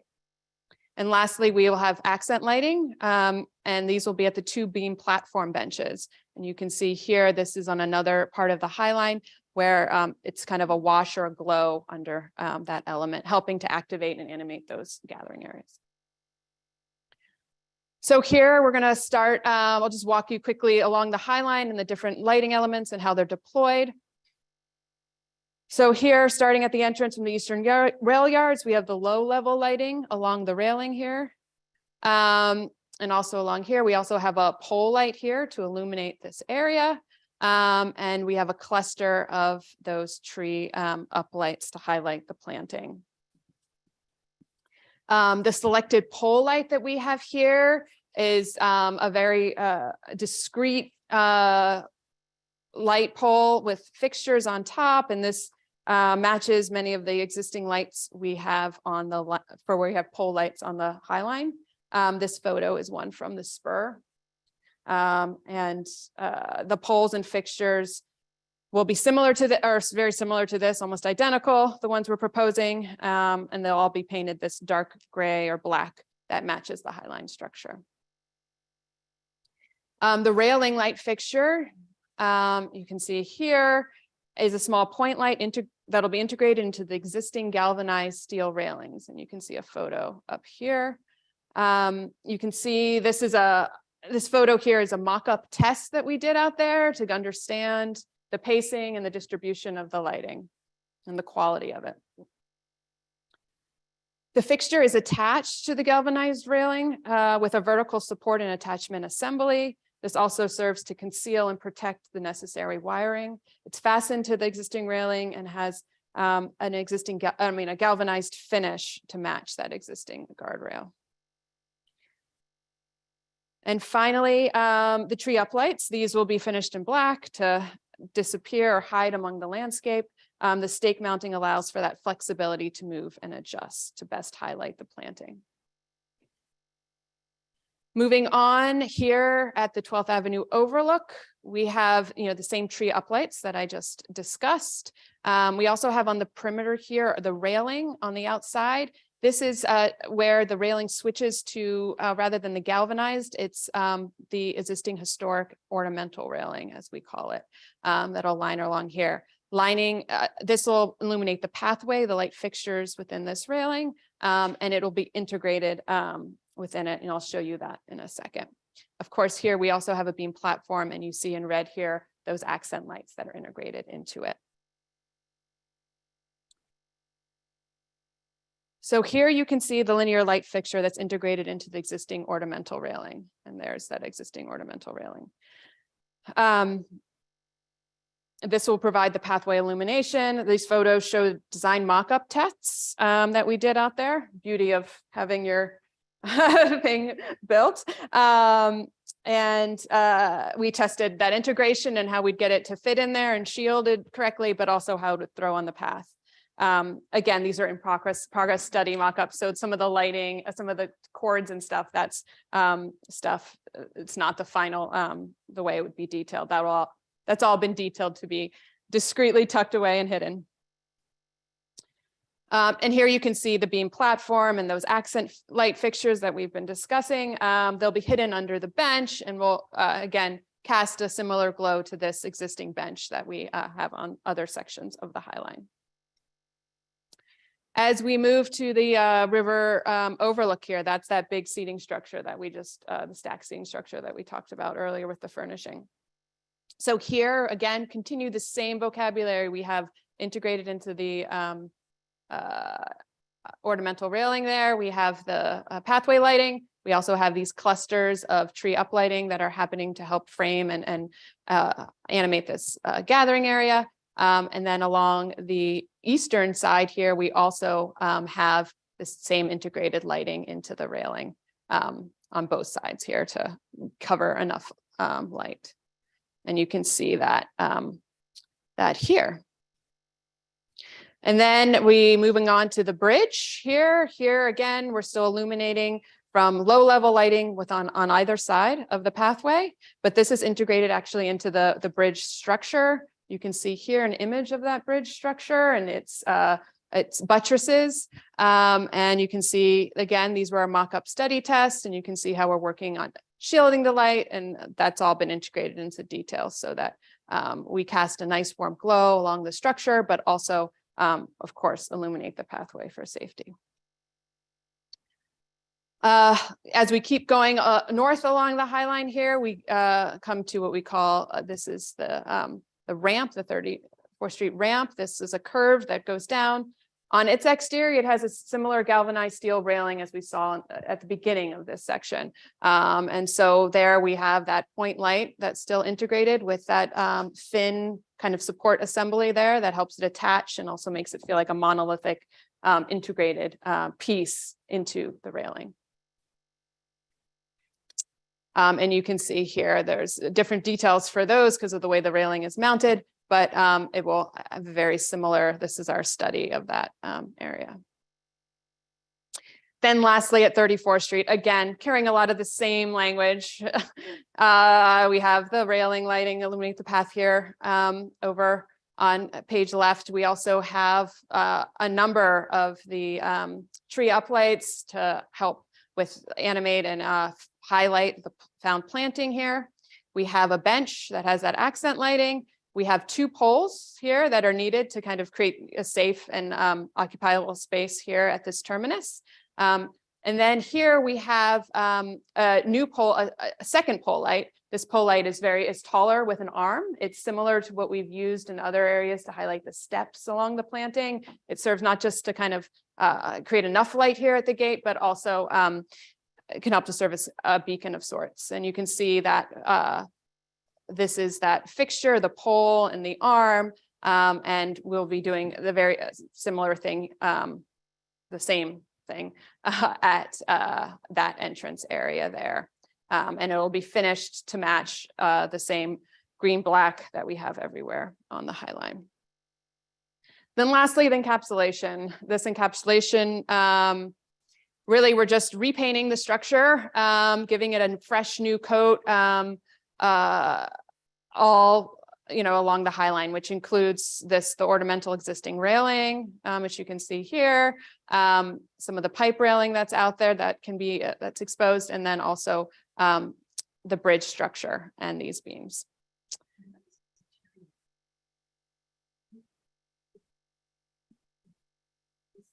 Because it needs such broad redoing. Why at this stage? Yeah. We've seen the encapsulation has a lifespan to it, right? So it needs to be redone every so often. I'm just There's a curious, time what is the lifespan in these kinds of projects? of the encapsulation here. The whole thing, Oh. from what you used for the walkways to what you use for the railings to what you use for the benches. I'm not naive. I know nothing lasts forever, right? None of us are getting out of here alive. I got that one. But that being said, what is the lifespan in general for one of these projects? For one of these projects, I mean, for the other sections of the High Line, they were built, what started in 2009. So the other Yeah. sections were built with other types of materials. This section was built in a way that was a bit more temporary and with a different palette than the other sections, because this area, as Liz was pointing out, is the original self-sown landscape. It's, the original tracks are still in place. So we haven't done the same level of what we call site preparation as the rest of the High Line. So the rest of the High Line lifespan for the materials there, 20, 30 I was years. just on a call and they were just rocking and rolling about how great everything was holding up. Yeah. And Here, the materials in this section, why we need to rehabilitate it. The lifespan of the materials we put in really only were meant to last 5 to 10 years. just help me understand. Tell me why those decisions were made. Penny wise, pound foolish? I mean, the material used for the walkway, that degradation, the potholes that we saw in the early photos, that was really a product that was misspecified. It was not a tested product. It was a product that we saw used in other spaces. You And don't have to go into detail. My only point is you're redoing it now. When you redo it, you get a chance to improve, absolutely. right? So it's another bite at the apple, but let's do it this time so it lasts. That And is our plan. the other thing I would say is you have a lot of corporations down there and they will benefit enormously from this type of space. Are they chipping in? We solicit donations from them all the time, but it is an active thing we're doing as our fundraising portfolio. Maybe we'll bring you with us next time. But it is, it's, Friends of the High Line, we have 20 people doing fundraising year round to put together our $16 million operating budget. This is not a cheap park to run. It takes a lot of effort, our staff. Exactly. And we have the same message when we go to those companies and individuals now that more and more are moving to Hudson Yards as well. So it's at the forefront of our talking point, and I'm glad that you see the value as well. This is an opportunity to have an opportunity to do something lasting. Such a wonderful thing for the city. God bless you all for doing it. I think it's wonderful. It gives me a chill to see the city grow and come to life. Go ahead. So I think all the details are beautiful. And I think your attention to, I was thinking also about, this final piece of it and, I think the lighting and all, I lament that we don't have another parks. Of course, it's different, but, I was wondering about I had a question about the section between this and the previous one, right? So the idea is that it now is just continuous because it used to be, there was a gate or something there, I guess, right? And then you couldn't go because it was dark. And now it's light, and you're gonna be finished in a couple of years. We had to close this at dark, yeah. Right, and so that's where you get on and you get off at the very end, you wanna walk the whole thing, it's really important, right? And so it'll be now a continuous with the other piece that's adjacent to it, right? All of it, that's what you're saying. Yeah, at night you can walk the whole thing before you'd have to turn around and go down the nearest stair or walk all the way back. Yeah, now you can close that gate. Yeah. Okay. The gate in between here. Yeah. This will remain open at all times since now there isn't a shift in the hours, correct? That's great. Yeah. Before we continue with commissioner comments and questions, Shreya, is there any public testimony? I don't see any in-person testimony. Carolina, is there any remote testimony? There is no one signed up to testify remotely. If there is anyone who would like to testify, please use the raise hand feature on Zoom or press *9 if you are calling in. Seeing no hands, this concludes our testimony for the Highline Park at the Western Rail Yards. Okay, thank you. Lori? Yeah, that's, no, I got it. Okay. Do any other commissioners have any questions or comments on this Yeah, project? I have a quick question or maybe comments in terms of the armrests. Why was that made a choice for this new upcoming design, being that there was no armrest before? And because I have children, like I'm foreseeing somebody running across and falling over it. So is that a concern, or is it necessary to have the armrest? And what was your design choice in terms of how much space there is in between them, and are they necessary at all in terms of this new design? It's a good question. Again, armrests are key to making them accessible for people who aren't as mobile or elderly who need assistance to sit down or rest their arms. So they're part of, along with backs, part of a standard best practice, right? Here for furnishing elements in the public space. As far as the spacing for them, they are, they're not tightly spaced. They're, I think every 4 to 6 feet or on, I should go to our, yes, thank you. Here, oh, that was a go, or here. Oops, did I do that? You can see them here. I think they're 4 feet apart here. So, so 2 people could sit comfortably between them, just like a normal bench. And just on the lower tier, right? yeah, and they're just on the lower bottom area, because that's really the most appropriate place for them. They don't need to be all over it. So as far as kids, I mean, they're on standard on benches everywhere, and it's the best practice to have them. So I think, yeah, do something, Kat? I'll also add that because they're a different material than the wood, there's a color contrast that helps, they're integrated, but they'll also, there's a visual cue that there's something there. And so, wouldn't be a hazard in that way. Yeah, again, up here, they're unencumbered. I just want to know that I appreciate that they're not on every level, and I was something that I didn't notice before, but now I've seen them. I appreciate that. Yeah, it's a delicate balance, right? We have a question from Commissioner Armstead. Hi, I want to thank you for a very thoughtful presentation thus far. And I wanted to ask about and follow up with Merrill on the life cycle of materials. Specifically with the wood, I understand that it's a warmer material. I understand that it has a relationship to the history of the industrial stacking of lumber. But it seems to me that the wear of the wood in the first iteration was done so quickly. It's worn down so quickly that now you're moving from 12 hours a day minimum to 24 hours a day. And the Highline is not getting less used. And it seems like while the strategy for how you use it, you created these gaps with steel, it seems like both ponding, puddling, and accelerated use because of double the use hours will lead you about to the same use timeline, despite the fact that you're changing material. It's still stacks of wood. And I feel like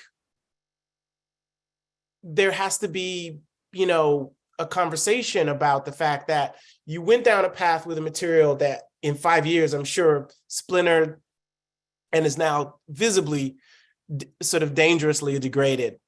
And to go down a similar path, albeit with some remediation and a change of material, you still are stacking wood on a site that gets extremely hot, extremely wet, doesn't drain that well, and will have twice as much usage. And I find that problematic. And I think, there's not like a lack of new materials on the High Line. There's perforated aluminum, there's perforated steel, there are all these different materials.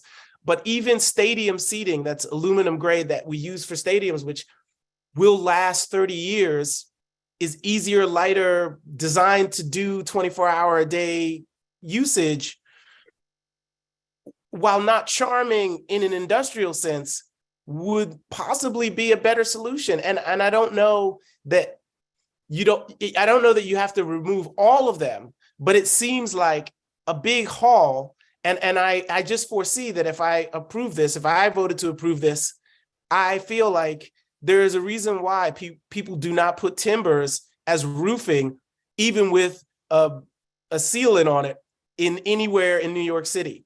And certainly not if it was a traversable roof. And everywhere where there's a wooden deck on a roof, it degrades faster, especially as Mary quite wisely, Commissioner Valverde quite wisely said, the children are running on it and you're going to have nighttime usage. I just think it remains to be seen whether or not there is another material that you could at least propose in some of those areas so that at least the lift will be less if you have to remove it. I understand you're changing the way that the structure of the aggregate on the pavement is, but you really haven't changed strategy very much at all in how the seating is done. And that really is in just as bad a shape. Yeah, no, thank you for that. The way we've decided, or way we've looked at tackling the wood here is, one, looking at why the original timbers failed, right? And the material that was specified there was a reclaimed, it was a heartwood, yellow pine, exactly. The original intent of this was to be here 5-10, this wasn't going to be a full, be here that long. And so the idea of using a reclaimed timbers that were reclaimed from the neighborhoods and, around in the area locally was a great kind of sustainability and story of, reusing materials from the site, right? And so in specifying and how that reclaimed timber was going to be seasoned and preserved and all that stuff so it could have its longest lifespan, the supplier who had supplied it and did that, we realized at the end couldn't meet the spec that we had provided for that. And so we immediately saw some checking really pretty quickly on of that wood. And it really was the checking of the wood that's the issue. The way the timber is designed is that it's hollow on the inside here. So it looks like it's stacked, but it's not. And so water, so all those issues we had addressed, right? So really it was the spec of the wood, not with the reclaimed lumber, at the end, not really being able to meet the quality that and control of that we needed. And so when we looked at replacing the wood here, we're looking at something that's really tried and true. And this, the Douglas fir and the spec that's provided for it by the company, and the supplier that we've selected is one that, again, has a really tight quality control spec. So we're confident it can get that. It's also been used in playgrounds here in New York City that are also subject to high use, the extreme environments. And it's been there for decades. And the park system has now, says if they're going to use wood and large timber wood like this for their play structures, this is the wood they're using, the Douglas fir. So we feel confident that this is, going to perform a whole lot better than the previous one for a number of reasons, right? It's unfortunate that we are where we are, but, we don't want to, we're not in the business of repeating. You learn and lessons learned and here. Again, the success of this section already, people love being able to get into that found landscape. You love to get out there and experience this different thing. And so we know that it's something that, needs to be robust and stay and be successful. I agree with you that this will last a bit longer. I agree with you in that 100%. But in the use cases that you're making reference to for recreation, for children's parks, I doubt very seriously that it's stacked in this way. And also, as I'm looking at the detail on page 22, where you show the open area inside, this also, you know, I don't know that the material won't expand and contract some, but I expect that it will expand and contract some, even in that you're creating compressed air inside of it, and also places for moisture to collect inside of it that may or may not dry. Now, if it's used in parks and it's used for play apparatus, it's generally not stacking it as solid entities, and they're not trapping air in it, and air and movement can happen around the material. I'm not saying that I'm an engineer. I'm not saying that I can see the future, but I am saying that going with a solid wood material, even with the remediation that you've done, I think will remain in a situation similar to what you had before. Maybe you'll get an extra 2 years out of it, but I just don't trust that this will work out the way that you think it will work out, with double the wear and tear, 24 hours a day, unattended. Lori, you are going to say something. I'm just gonna say something, I got to go soon, but, I think that the way this is detailed, it seems very, very clear that they're working to keep the water from sitting in the joints and sitting on the base, where you'd get a lot of deterioration of the lumber. It seems like they've taken all these things into account. I mean, you know, with a building, you would say, I'm building this building for 50 years, I'm building it for 30, you know, and so they're saying they're building it for X amount of time. So I will trust their expertise and also trust the specifications that they're using with these materials, including the sealer, you know, that you're applying. I mean, I don't know how often that has to be done, but I think the wood is a really great material because it's softer, it's warmer, and it is a material that was used on the rail in a way that it kind of conjures up that. So it's very elegant and simple. I wish we had this in other places, in other parks. So commissioners, any more comments before we vote? Okay. So I'll now take a roll call on item 28375. Commissioners, when I call your name, please state your vote. Commissioner Kenseth Armstead, I'll abstain. abstain. Lori Hawkinson, Approve. Karen Keel, Approve. Manuel Miranda, Approve. Susan Markenthal, Approved.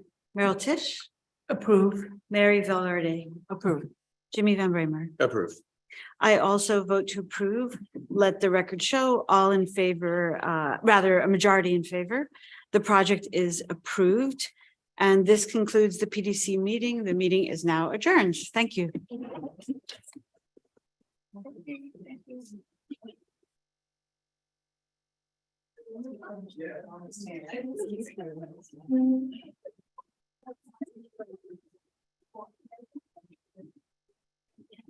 We can say we have